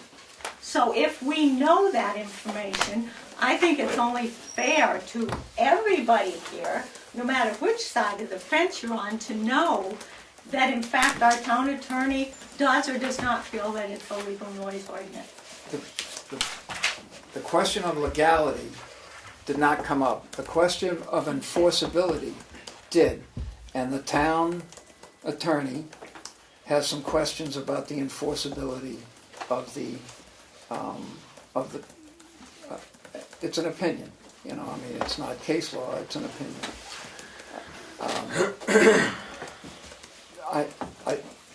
And I understand that, but I also would hope to pursue the fact that CMI, who, you know, I think in good faith, gentleman who was here a year ago or 2 years ago, whenever it was, said that one of the goals of the organization was to be a good neighbor, and I believe that, you know, looking for some middle ground, and maybe that's a solution, and maybe it's a partial solution, or maybe it's a brick wall. But I don't think we can proceed until we have an idea, ballpark figure of, you know, noise is like, you know, noise to me is, you have to come up beside me with a 2x4 and a set of cymbals, because, you know, I hear about as well as I see. So to have some data, no matter how rough it is, et cetera, to identify the nature and source and extent of the problem, I think is, you know, a basic step. Can I just add just one little thing that has nothing to do with the noise ordinance? But I know a lot of people in town have asked about, can they go up and look? Can they go up to the racetrack and take a look? Everybody in town has that opportunity on June 10th. They do an annual walk for cancer. The gates are open. If you don't want to walk and raise money, you can go, and they're having a barbecue. You can give your $10 and attend the barbecue. You can look all around the racetrack. If you want to raise some money for a good cause, form up your team, register, and you can walk the whole course and see it from a bird's eye view. So it is open. Everybody can go up and look. Yeah, good opportunity. Yeah. Has the invitation from CMI to visit the racetrack been formalized? Do you have a date, and who's going to go? You're going one at a time. One or two. One at a time. And My he question, has not, I'd like to bring that back up okay, at some well, that point, was, but that's what happened last That's meeting. where we were last time, just so that it wouldn't be a public meeting. But I was talking to a constituent, and they made the comment that the board should go as a whole, so that we all get the same information at the same time, so it was the same day, so that it was the same event, so that everything was the same. It wasn't well, you were there on a day that it wasn't this or it wasn't that. You're all there at the same time so that you all see the same thing at the same time. And I think, you know, in retrospect, I was trying to avoid having it be a meeting where the public could attend, because if we all go at once, it is a public meeting. I highly doubt he'll go for that. Well, I would prefer I'm not not to questioning whether they go for it, I'm just thinking that's really the way it should work, is we should, if we're going to act as selectmen up there, we should go as a board, as a one unit. So that we see the same stuff at the same time. I would prefer not to. Me neither. And I Well, would that's rely, interesting. I would rely on the opinion and the assessment of my brothers and sister, which is as valuable as certainly my attendance, but that's, you know. I'd have to agree with Steve, and I think the complete opposite of what you said. At least we're going 5 different times, getting 5 different opinions on the site, so it's not all one time. We're seeing it 5 different times. That was an aside that shouldn't have happened. I'm sorry, it's a public comment and we should have. So I don't, I just want to echo the gentleman's comment that it's very frustrating, it seems, that there's such little action that you can't even agree amongst yourselves that it's not safe to go together to examine and begin a dialogue with this organization. It's as if you're living in fear. And We didn't say it wasn't safe. That's not even an issue. We Well, said then that why if we can't you go, together? because it's a town meeting and the public is welcome. I don't think they want us and all the public going on their site at one time. Sam already said the other day they wouldn't go for that. So you're being determined, your actions are being determined by what they accept or don't accept, as opposed to being a governing body in a town that has voted in an ordinance, and you don't have the data that the ordinance requires. There's evidence, in fact, a statement at the last meeting that they're not collecting the data that the ordinance says that they are to be collecting.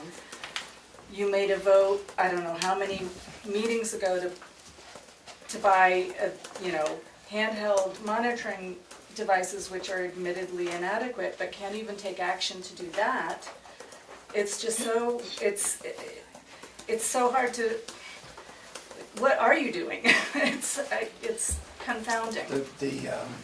the postponement of that decision till Tuesday is my fault, because I didn't get the printed materials to the town administrator in time to make it accessible to everybody. It's there now, but it should have been there 36 hours ago. I would love there to be constructive dialogue between the town and CMI, and there needs to be a way to do that as a body, to be able to talk with them. And whatever it takes to do that, I think you need to do that. We have a neighbor in the town, and we want them to succeed, and we also want to preserve the well-being of this beautiful community that we all love. And if you all can't, in your wisdom, find a way to have that dialogue, it's very hard for us to know what we can do to promote that. Sir? I'm sorry to drag this out, but this is the only opportunity that we have to discuss it, so I apologize for that. But I'm a little puzzled. It sounds like, on the one hand, even now, you're feeling that the question of measuring the sound accurately is complicated and perhaps compromised to the point that it's maybe unknowable or undoable by other than a professional, which the feeling is it's too expensive. So why is that going to change because you buy a sound meter? How is that going to change things? Because there's different rules for gathering information that we can discuss and perhaps plan on, and necessary data in a court case. And Becca's correct on this. Those machines are expensive. They're expensive to have somebody come in. They have to be calibrated before. They have to be calibrated after. They're So will you be able to do that with the equipment that you may buy? No, but we'll know something, and we'll know the range of, from a distance, and when somebody says noise, and there's a specific decibel level, I believe we can gather some data and compare that with data that One last comment I'd like to make is just to point out that the decibel scale is logarithmic. yes. So at 100 decibels, 99 by their permit, that's 8 times louder than 70 decibels or the 69 that the ordinance allows. So we're not talking 30% louder, we're talking 8 times louder.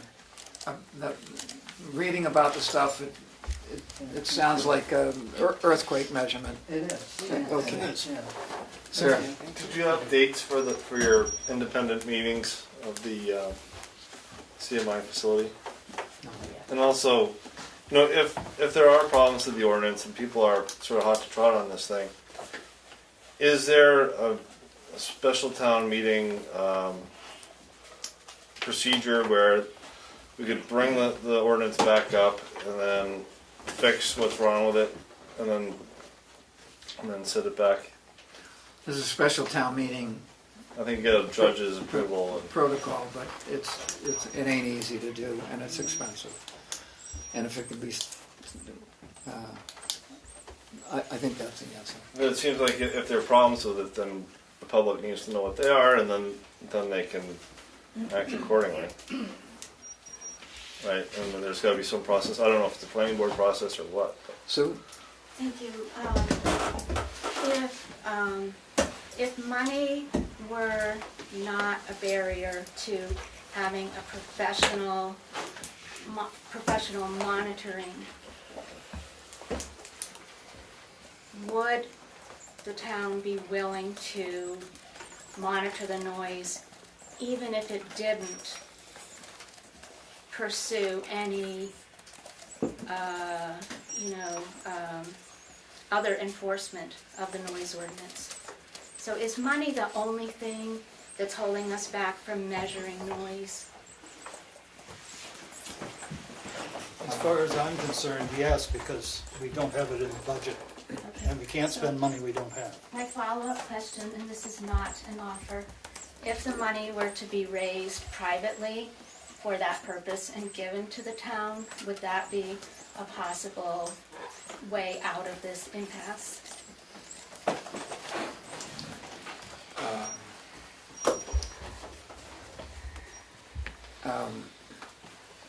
It would give us data, but I don't think it would get by the impasse that is non-communication is the impasse at this point. So may I follow up? So it would, if the money were raised privately and given to the town for this purpose, that would remove one barrier, which is the lack of reliable, accurate data.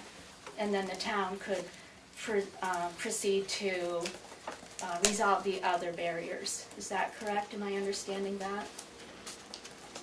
I don't know. It would take a vote of the select board to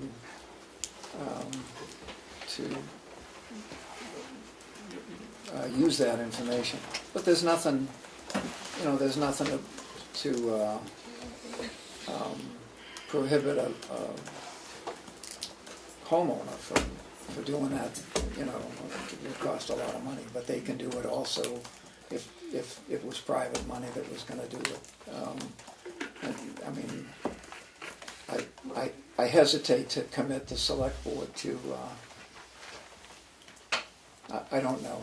So, am I understanding that, I know that you haven't polled yourselves, that you're just one person speaking, but it's my understanding that, from what you're saying, that even if the money were given to the town to do this, the select board would not necessarily be willing to accept and expend that money? I can't answer that unless there's a discussion. I would hope that there would be a discussion at some point. Fair enough. Can you just you guys just say when the work session is and what time? It's Tuesday, right? There's a work session Tuesday. What time? 5:30. 5:30. Okay. Although there are a couple of agenda items, and we're going to do those first. And at 6:30, there's going to be a motion to adjourn from the other end of the table, and we're going to honor it, which is the plan. Although I would think there'll be I don't know if we'll have time for public comment at that meeting. As in fact, I believe It's a work session. It's a work session. You have items you need to work on. it's a meeting. Further. Just a question about, so if it's a work session, does that mean the issue then gets put on the public agenda for the next meeting? So, I don't believe the entire thing will be on the work session. Spending some money, or whether there'll be so that item of whatever you decide to purchase. Because personally, I appreciate the effort of the board to be very careful about what you purchase and making sure that it's a useful tool to move this forward. So I fully respect that. Certainly early on when this began last September, October, there was discussion at that very first meeting about needing to actually do it accurately, and that potentially a professional company would be probably the only way it could be done. So, that certainly was laid out at the beginning. So I appreciate that you've actually sort of done some work and seem to be coming back around to that conclusion. Because I agree with the enforcement piece is going to be problematic if the tools we use are not accurate. So I wholeheartedly support that effort. I think the piece of equipment that's proposed is 50% of what was included in the budget for and passed. Further public comment, Dave. Can I humbly suggest that you let the text of the ordinance guide your decisions about purchasing anything? And specific, so it's the same sentence that's repeated in multiple sections. So, but in terms of the town monitoring, it's section 2D. And the last sentence is read, sound monitoring shall be performed in a manner consistent with then current professional measurements, standards, methods, and procedures. I think the ordinance lays out very clearly what the requirements are, and I would urge you to have your decisions guided by what that is. I agree with Becky that it's more than just a handheld meter to follow the ordinance. If the facility operator is not doing the monitoring that they're required, I would hope that the town does their monitoring in a manner that's consistent with the ordinance. Thank you. This work session open to the public? Sure. Yep. Okay. Further public comment, Peg.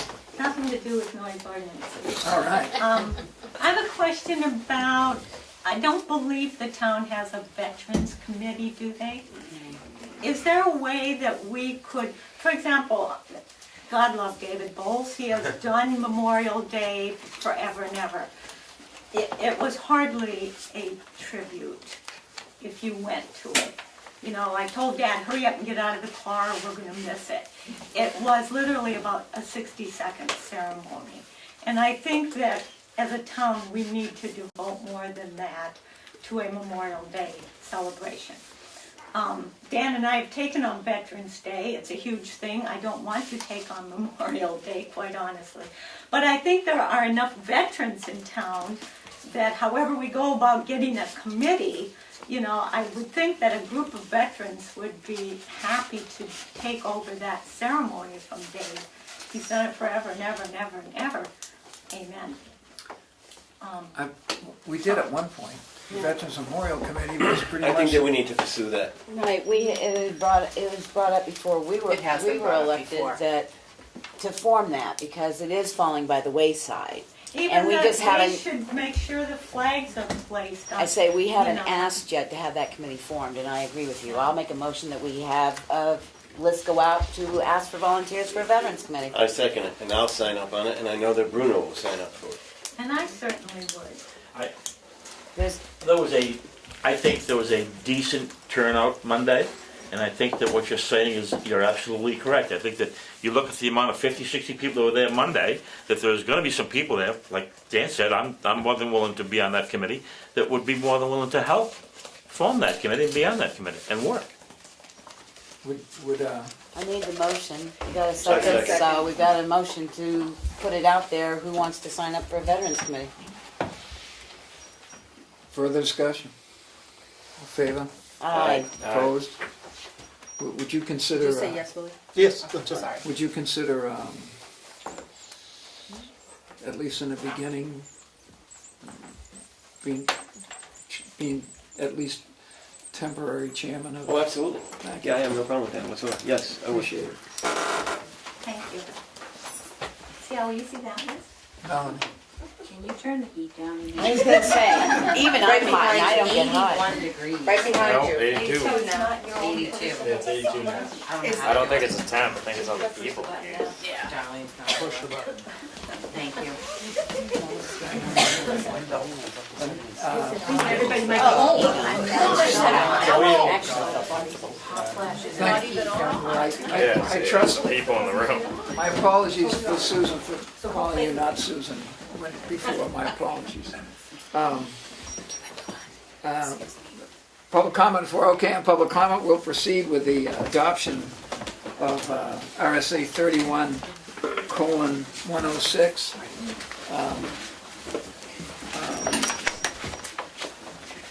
Motion to adopt. I'll second it.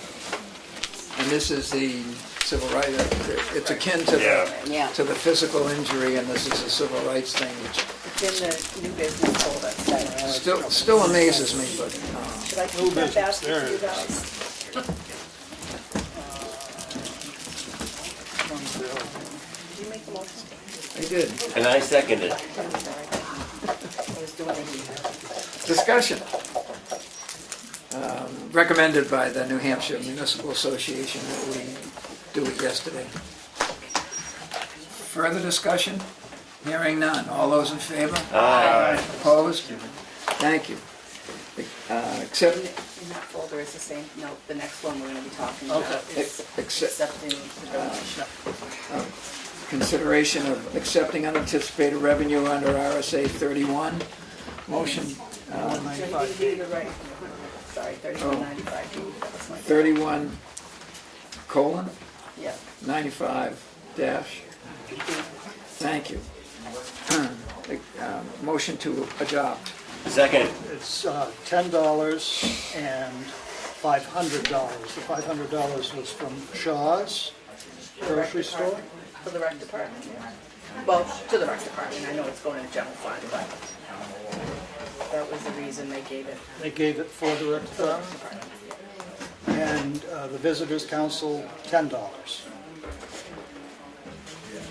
Or picture, well, it's hung here, yes. Further discussion. All those in favor? Aye. Opposed? I Thank missed the second on that, I apologize. You two are Yeah. on that one. You told us. I know, Trying to help you all out. right, thank you. you. If there are, we have the signature file coming up, but if there's somebody here who's, would like us to make the appointments for the Recreation Advisory Committee, if you're interested in that, we would do that first. If Willie gets me back to stuff.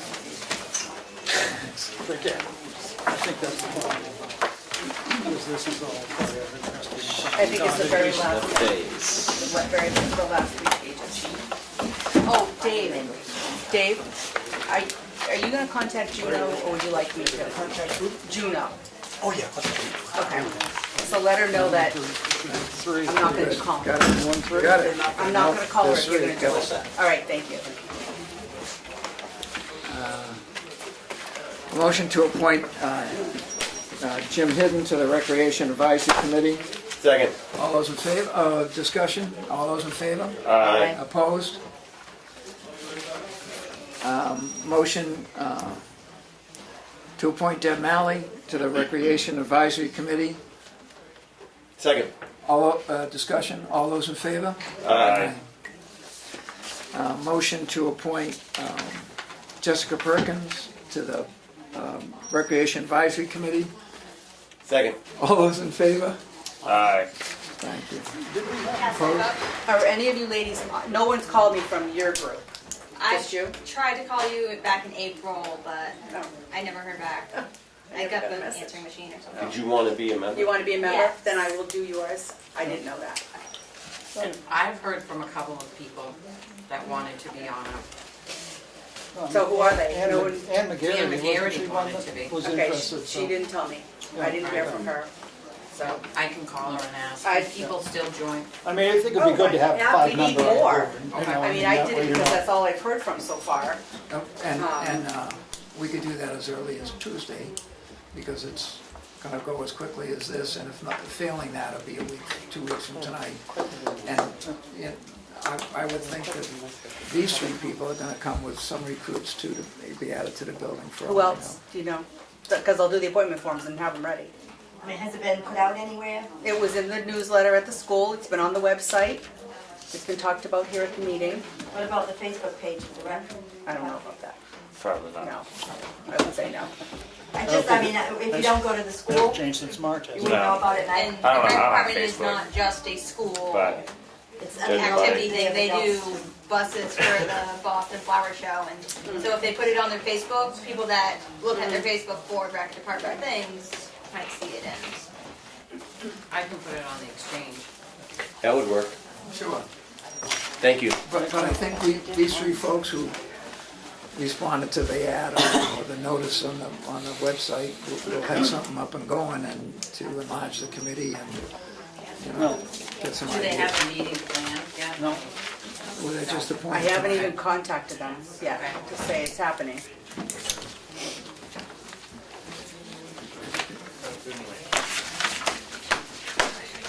Selectmen's minutes. Yep. May 17th, 2018. Motion to approve. Second. Yeah. No.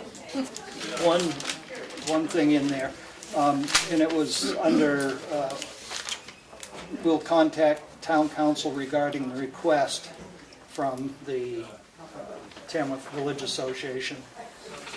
And I think it should add a little bit to that sentence so that we know what the request was. And that is that the septic system be owned by the town, just so that somebody that happens to read that set of minutes won't get totally lost and wonder what's going on. And I would like, well, we can deal with that, and then I would like to make a comment, my comment earlier about the economic development. The minutes reflect that money, those sales were by the economic development, and I would like this set of minutes that we have for tonight to reflect that it was actually the Village Association. Right. Just so it's clear. Not the village. I mean, Visitors. visitors, Council. TV, so Tamworth Village, Tamworth Visitors Council. If my brother will withdraw his second, I I'll will withdraw withdraw my the motion. second. A motion to approve the minutes as amended. Second. Thank you. Discussion? All those in favor? Aye. Opposed? Selectmen's non-public minutes for May 17th, 2018. Motion to approve? Second. No, I would request that they be changed. I think what they've done in these minutes, because they'll be available to the public, will say exactly what the lawyer said, and I don't think that should be done.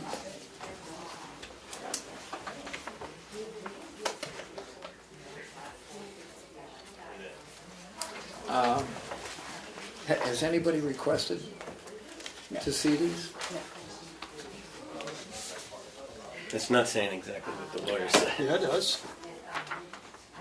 I'm not gonna read it out loud. I think that people should know. It would exactly, it wasn't, we didn't seal it. They should know exactly what's to be sealed.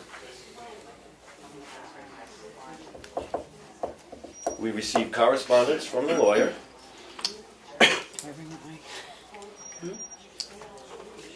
This brings up a whole thing about non-public minutes anyway, because we've got to start following what non-public minutes are. If they are not sealed at the public meeting that we're at, that the non-public session is held, you can't seal them after the fact. I believe we can. I can argue with you by right of the Municipal Association on page 84. that says, the vote to seal the minutes in a non-public session must be taken in a public session. It doesn't say corrected. And yes, you can argue you can do it at the next meeting, and that might be possible if you had a meeting every week. But the law is they have to be sealed before 72 hours to not make them public. They have to be made public in 72 hours. Correct. But if nobody's requested, and they haven't. It doesn't matter on a request. The law states they have to be available in 72 hours unless otherwise sealed. That's the law. So if we don't come out of a meeting that we hold non-public, and in public, whether there's public sitting here or not, and seal those minutes, we are not in compliance with the law. It doesn't even say corrected minutes. It doesn't say approved minutes. It says the minutes must be sealed at that meeting. I'm not asking to seal the minutes. No, I know you're not, but this brings up, we've had another couple of people question about minute sealing and not minute sealing, so.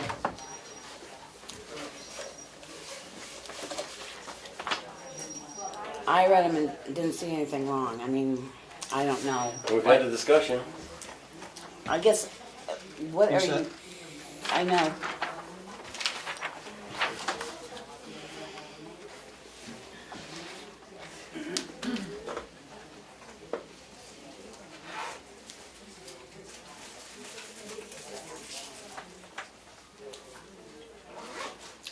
The vote failed, so Well, I just feel that the other can't be released. It wasn't presented at the non-public. I'm sorry. The information that we received is not available because it was a non-meeting. Right. We don't have to give that out. So. Well, you're basically giving it out here. I think. The motion.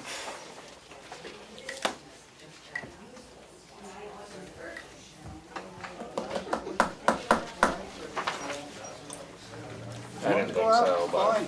You probably already got it anyway. Further discussion?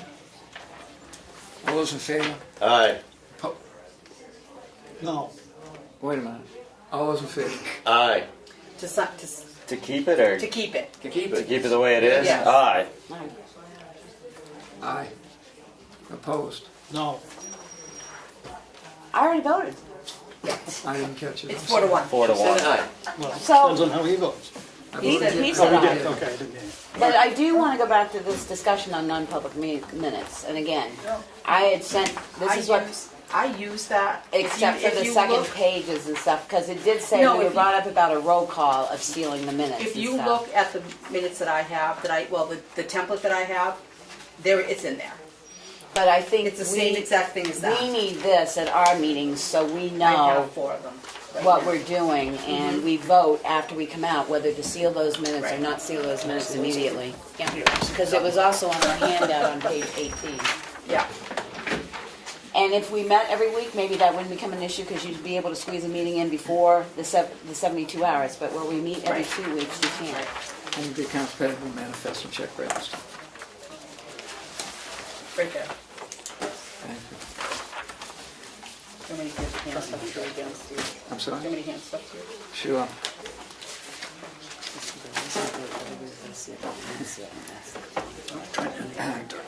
Accounts payable manifest and check register dated May 22nd, May 24th, and June 7th in the amount of $418,878. That's it? Well, they're over here, so you're just doing, that's the check register and the manifest for June 7th. Okay. Check register for, accounts receivable. No, it isn't. Yeah, accounts payable, manifest, $418,878.32. Motion to approve. Second. Discussion? It's gonna need some signature. All those in favor? Aye. Okay. I don't have 22nd and 24th. The payroll manifest dated June 7th, 2018, on your agenda will be on the, will be a vote on the Work session, right? At the work session. on the Tuesday session, and will be available to you by Monday morning or Monday afternoon. Can I just ask a question? Do we have a 2-week lead time on pay? Do we hold 2 weeks and then pay, or what is our, we have 1 week? So we you know, we only get hold time one cards week? Wednesday night, and we have to do the payroll on Thursday to be ready for the next week. We need to look at that with the labor court and see if that can change. The key here is we gotta have more lead time than 2 days. Less than 2 days. So what you're paying them, I'm confused, because I've been told by a number of people that are employed in this town that they had a 2-week hold period, so that they got their paychecks 2 weeks after what they worked, so that's why I'm confused. So it's only a week? It's only a week, but no, don't hold me to that. I'd have I to get won't, the calendar but up. that's my- It's that's so my- it's really not easy to figure out. You really need to get a calendar. Because, so, Depends Well, where I'll you get- fall in the work week when you start. It depends where you fall in the pay period when you start. right, exactly. Well, So I if you realize started, that, you but started like- on a Thursday, which is the start of the pay period. I'm used to, It's a month. but I say, I've been at places where your work week ends on a Sunday. Yeah. Your paycheck's on Friday. I wish it works that way It's here. not like that here. Well, then I gotta look It's into a this a little 2-week bit more, because I cycle, don't and- understand why we keep getting out of kilter with payroll manifests and... I have accounts payable check register for May 22nd in the amount of $36,954. No, it isn't. It's $3,980. Sorry. We did the big one. I don't That shouldn't be remember there. that. There it is. Was that Motion to our approve. Second. All those in favor? Aye. It was one of the ones that we had to do in the middle of the week. Oh, okay. We did 2 of those. I'm gonna sign that one. Yeah, you I signed have that one accounts already. payable check register for It wasn't hot until you guys made me get up and do that. May 24th in the amount of $744.70. Motion to approve. Second. All those in favor? Aye. We have a yield tax levy in the amount of $1,096.32. Motion to approve. Second. Discussion, all those in favor? Aye. Aye. Aye. Have a yield tax levy in the amount of $170.25. Motion to approve. Second. Discussion, all those in favor? Aye. Aye. Okay, MS 535, as presented, motion to approve. Second. All those in favor, discussion. Yeah, I've gotta go back because I had sent Darlene a couple questions. Have you got the numbers in there? I'm gonna have to go back from memory. Oh, well, what numbers? Pest control. It's animal control. I know what you It's in- said it was. It's like I need- $5,000. Right, but on the budget, that's why I'm asking what's in it. The budget from our town report says they only spent 1,000 something. That's why I'm confused, is why the 535 says. No, they didn't spend just 1,000 on I agree animal with you, control. but what I'm looking at, Well, I have to sue the. and that's why I said, that's why I questioned some of the things that I questioned in here, because when I went back to the budget that's in the town report From last year. from last year, the one we got in March, the numbers, I couldn't get them to jive, that's why I asked you, and I know you said it said animal control, then I I went believe back, that's all that's in and the there. numbers still didn't jive. That's all that's in there is animal control. So that's why So we'll I, have to look. yeah. What's the date that has to go in, is what I'm asking. It's already been filed. We're just waiting for your signature page. And I read all that stuff that came along with it. If you ever It's need fun, to go, if isn't you ever need to go to sleep. Yeah, yeah. Oh, the one that was like 38 pages You long? should see all the Yeah. questions Yeah. we send her all Well, the that's time. why I was questioning you on what I had, browsed. because But I I couldn't didn't get know them what to you wanted. jive. I didn't know what your other number was. Your question was. I would have been sleeping. What's in there? Because, what's in there, you said animal control, Right. so then I went back to animal control and the two numbers didn't jive. Well, we'll look at it. All right. I'll send So you the now- rest of them, because I went back tonight and judged a couple more through the town reports, and it didn't jive in that, so, It's probably gonna be a question for, DRA.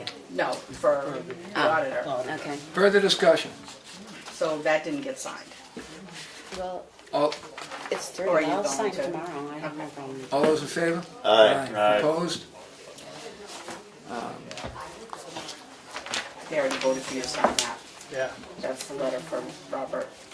for Pine Tree. Thank you.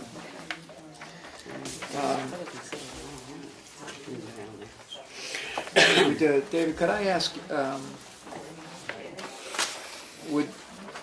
if our reps to the road study committee would be able to get information as to who actually owns the greensward at South Tamworth. Owns the which? There's a little village, there's a patch of village green in front of the South Tamworth Methodist Church. We proceeded budgeting for flagpole installation and have since been advised that it's state property, but Darlene has a map where it's probably town property. Does the road agent let us proceed? The road committee's not gonna have anything about deeds. We haven't done any deed research whatsoever. We've gone through the town records to find out where roads were laid out, but that doesn't say, we have a lot of questions about who actually owns the property. In some cases, all the layout refers to as a person's house or barn. We haven't done that research, so we have no idea. That's a deed research question. And what map do I have? You have a map that shows it's town property? I don't No. remember getting that for you. Anyway, Did you get that from somebody? At the DOT meeting, a gentleman gave us the name of a gentleman at District 3 who would give us the name of a gentleman at DOT to fill out that form. So we could put a flag So on we their could put a property? flagpole up there. While we're at it, we ought to do something about that. Anyway, why don't we proceed that way? I'll bring the paperwork to Darlene and ask her to write the letter to. Which property? So, By It's the Union Hall? triangle by Union Yeah, Hall. right out in front of the Union church. and in front of One's got a South rock in Tamworth it. schools and Methodist Church. Okay, I can look. Selectmen's updates. Whew. They may own it. If they own it, they ought to be taking care of it. All right, there you go. Let me do my administration of this. Okay, great. I don't think I don't know that I have much, but. Administrative, I have a copy.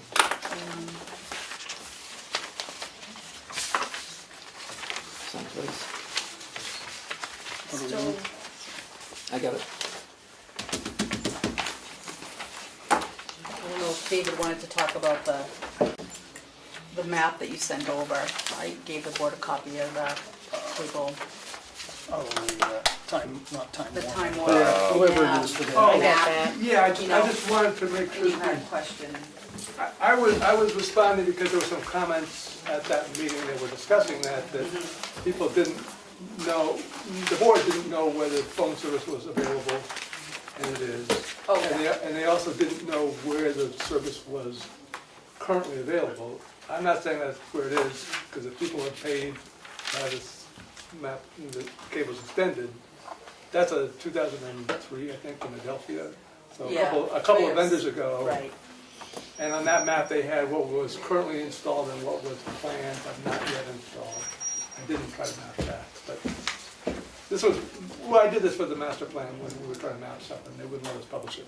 But I thought at least the board should be familiar with where service was available. By the way, absent the letter, if the letter's there, the letter's not I there. have the letter.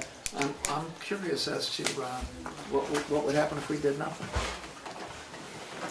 So on your update, when you said we have the letter, that was their 3-year notice Yes. that she was talking I about have that it. we were supposed to have. Mhm. So we could have sort of looked at this and been more proactive. 3 years ago. 3 years ago. Well, at least during the last 3 years to get information, because I know trying to get a map like you supplied in 2004 from them now is almost impossible. Could we all put on Darlene's desk between now and Tuesday sundown, email, password, typed if possible, so he doesn't have to read my handwriting, let alone yours. Yours is already set up. Thank you. You're fine, you're fine. It's okay.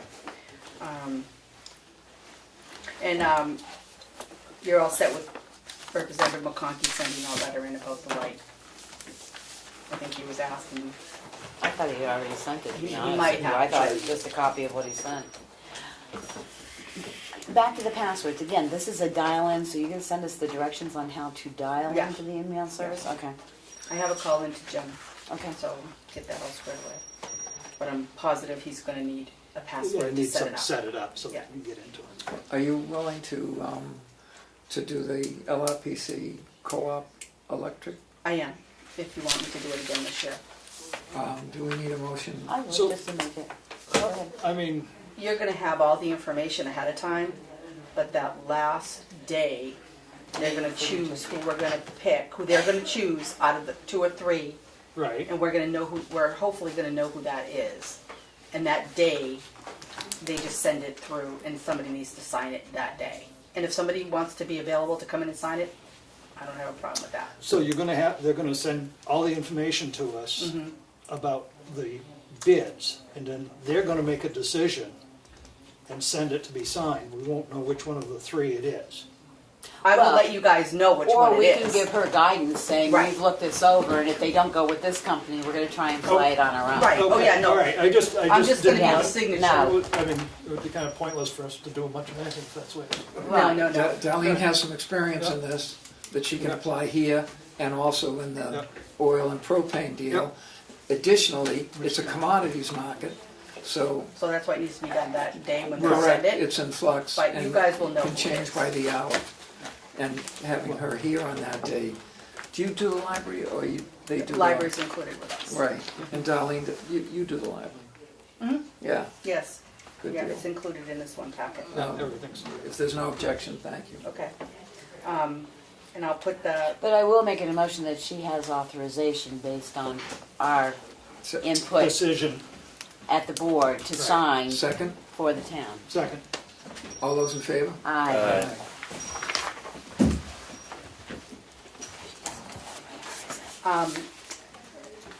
are you okay with me putting the bridge detour up on the website?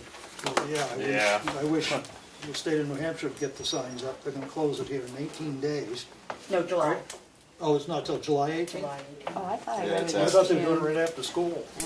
July. There is no after-school this Yeah. year.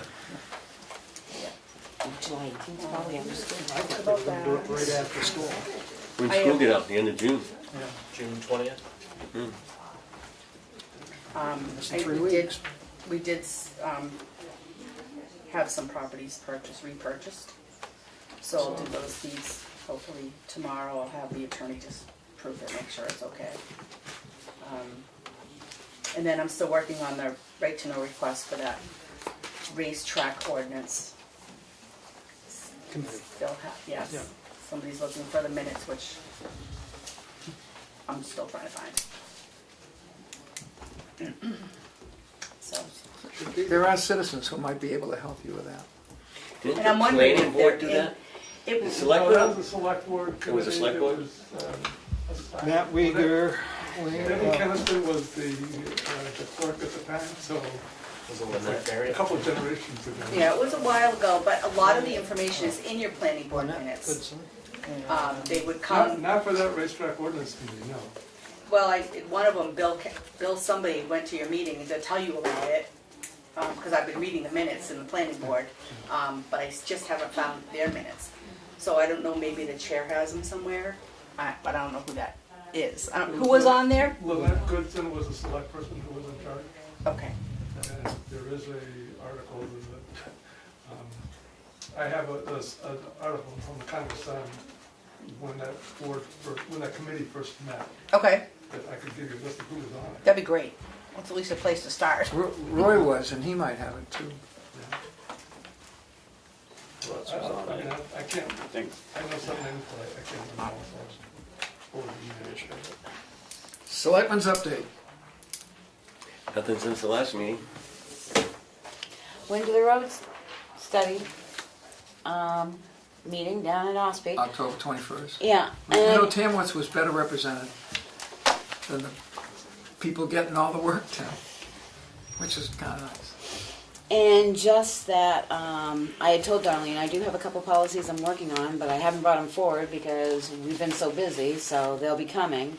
But I would like to see some stuff put under old business on our agenda, so it keeps tickling us until we get it crossed off and done.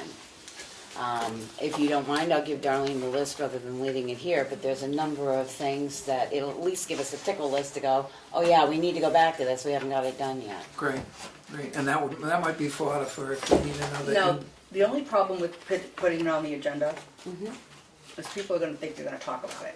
So do we wanna have another list? If you're not willing to, if you're not gonna be talking about it Well, we that haven't- night of the meeting, which. We haven't addressed Irene's And I Way, put- and we haven't addressed drainage at the I townhouse. know, but so- as you, after you told me that, or we talked about it today, I thought maybe that's not a good idea. Not that I wanna hide it anywhere, but, I just think if we don't get it out there, or if I just put it on a different list for you guys. Well, we should have a I list have a of list. projects that I we need have to a get list. done. well, and somebody may have a question when I Right. say, RFP for snow plowing, they may say, okay, when's that gonna come out? I might like to bid on it, so I think the Right, tickle but list I on our mean- agenda. I mean, Irene Way has been on there for a year, and it hasn't been talked about since last fall, so. Speaking of an agenda, Go ahead. sorry. Sorry, no, go ahead. I met with Sheldon Perry and Kathy, Kathy, and who are, the CIP divvies up all the department heads. John Wheeler did PD for years, and they got assigned to us, and I met with them and talked about CIP and stuff, and they would encourage us to sit and discuss that and get our ideas together. I think Tuesday is premature, but I would hope by the following We're meeting. gonna have a lot more work sessions than just Tuesday. Yeah. Just so you know. Well, just one other selectmen's update. I polled 9 towns. Freedom, Albany, Moultonborough, Sandwich, Eaton, Madison, Effingham. Out of those towns, we are the only town other than Eaton that does not meet every week, and at their weekly meetings, they all average 3 hours. So, even Sandwich. So I don't know how we're supposed to get everything accomplished, meeting every 2 weeks for 4 hours, and even if we throw a work session in, we're still running behind on everything we're doing. So, just to throw it out there, out of all those towns, the only one that meets Well, every we other talked week about it is 3 Eaton. times now, so should we decide to meet I just think we've weekly? got, Or at least 3 times a month? I think we should do if this is a discussion, I think that we should do what we've done here. If things get backed up and speed and alacrity matters, then I believe that we should schedule call a work session, which in fact is a Board of Selectmen meeting without public comment, unless it's a topic that you would seek public comment on. I just want to say, I've been attending meetings forever and a day, and I've been a selectman for the last year. We've never had a problem until we went to 5. And it's always been every other week, and they've always been 2.5 hours, 3 hours max. And it's never been an issue until we've got a 5 board member. Public comment in the last couple of months has been, as everybody knows, has been, plentiful. And there's a couple of contentious issues in town, and so I understand. But, geez, I think some of the select boards that I sat on or attended, I thought that the public was, I thought that the selectmen should have listened better to the public than they perhaps did. So maybe I'm making a mistake on the other side for too much of it. But I would hope today was going to be 15 minutes or 18 minutes, and then we would proceed. But folks, I understand and shortening up public comment. And I would be interested in folks' opinions as to how best to be more effective and save some time. Reading the stuff as soon as it's available on your website, or Darlene has it for us, is really pretty good, then we're all, there's fewer questions and more suggestions as to what to do. We tend to prepare for that, but that's not going to solve the problem. Further, is there further public comment? Oh, has everybody done the Selectmen's update? Selectmen update? Did everybody I think so. this? I missed Willie didn't the do this. transportation meeting down there. Becca I paid covered my for- fine for. Becca covered from me and Aaron on the DOT thing. Okay. And I mean, as far as the meetings, there's a lot going on in the town. It's not just like you come in and sign the payroll and go home. There's a lot going on. We've had a building down here that got a major need of work. That's Yes, taking yes. up time. There's stuff happening. I mean, we're not just a one-horse town. There's a lot going on. And we've got decisions that I think need to be made on our Class 6 roads and our roads. And you're not gonna do it sitting at a meeting where there is public comment and a lot going on and doing this other stuff too. You're gonna have to divide up and do routine stuff at a meeting that's routine. And then work on the policies at a policy meeting. Right. That's the way I see it. And instead of trying to do it all in one meeting and getting nothing really finished. So for next week's work session, I have the cable. We need to just talk about what you're gonna do with that. And Irene's Way. And you only have an hour and the monitor, the decibel meter. Right, So- and it's only an hour. It's an hour. So, I can't throw anything more in there, but certainly we can schedule another work session. But rather than waiting 2 weeks to schedule it, I think we need to Schedule it get them Tuesday closer night together, and- see if we can get this cleaned up a little bit. Yeah. Next, if there's no further public I comment, don't dare say it now. You got me running scared. I want to see you run. if there's no further public comment, the next order of business on the agenda and the final is that I'm going to make a motion to go into non-public session under RSA 91-A:3, Roman numeral 2, subsection A and C. There are two of them. There are two non-public sessions that we'll hold, and then the next item will be adjournment, and we would not recognize any motions other than adjournment after those. Thank you for showing up. Good night, everybody. Bye, Bruno. You wanna take the poll before everybody leaves? Yeah. Aye. Thank you. Poirier, yes. Mason, yes. Aaron, Bricker, yes. Gray, yes. Non-public now. Yep. Yeah, it's over.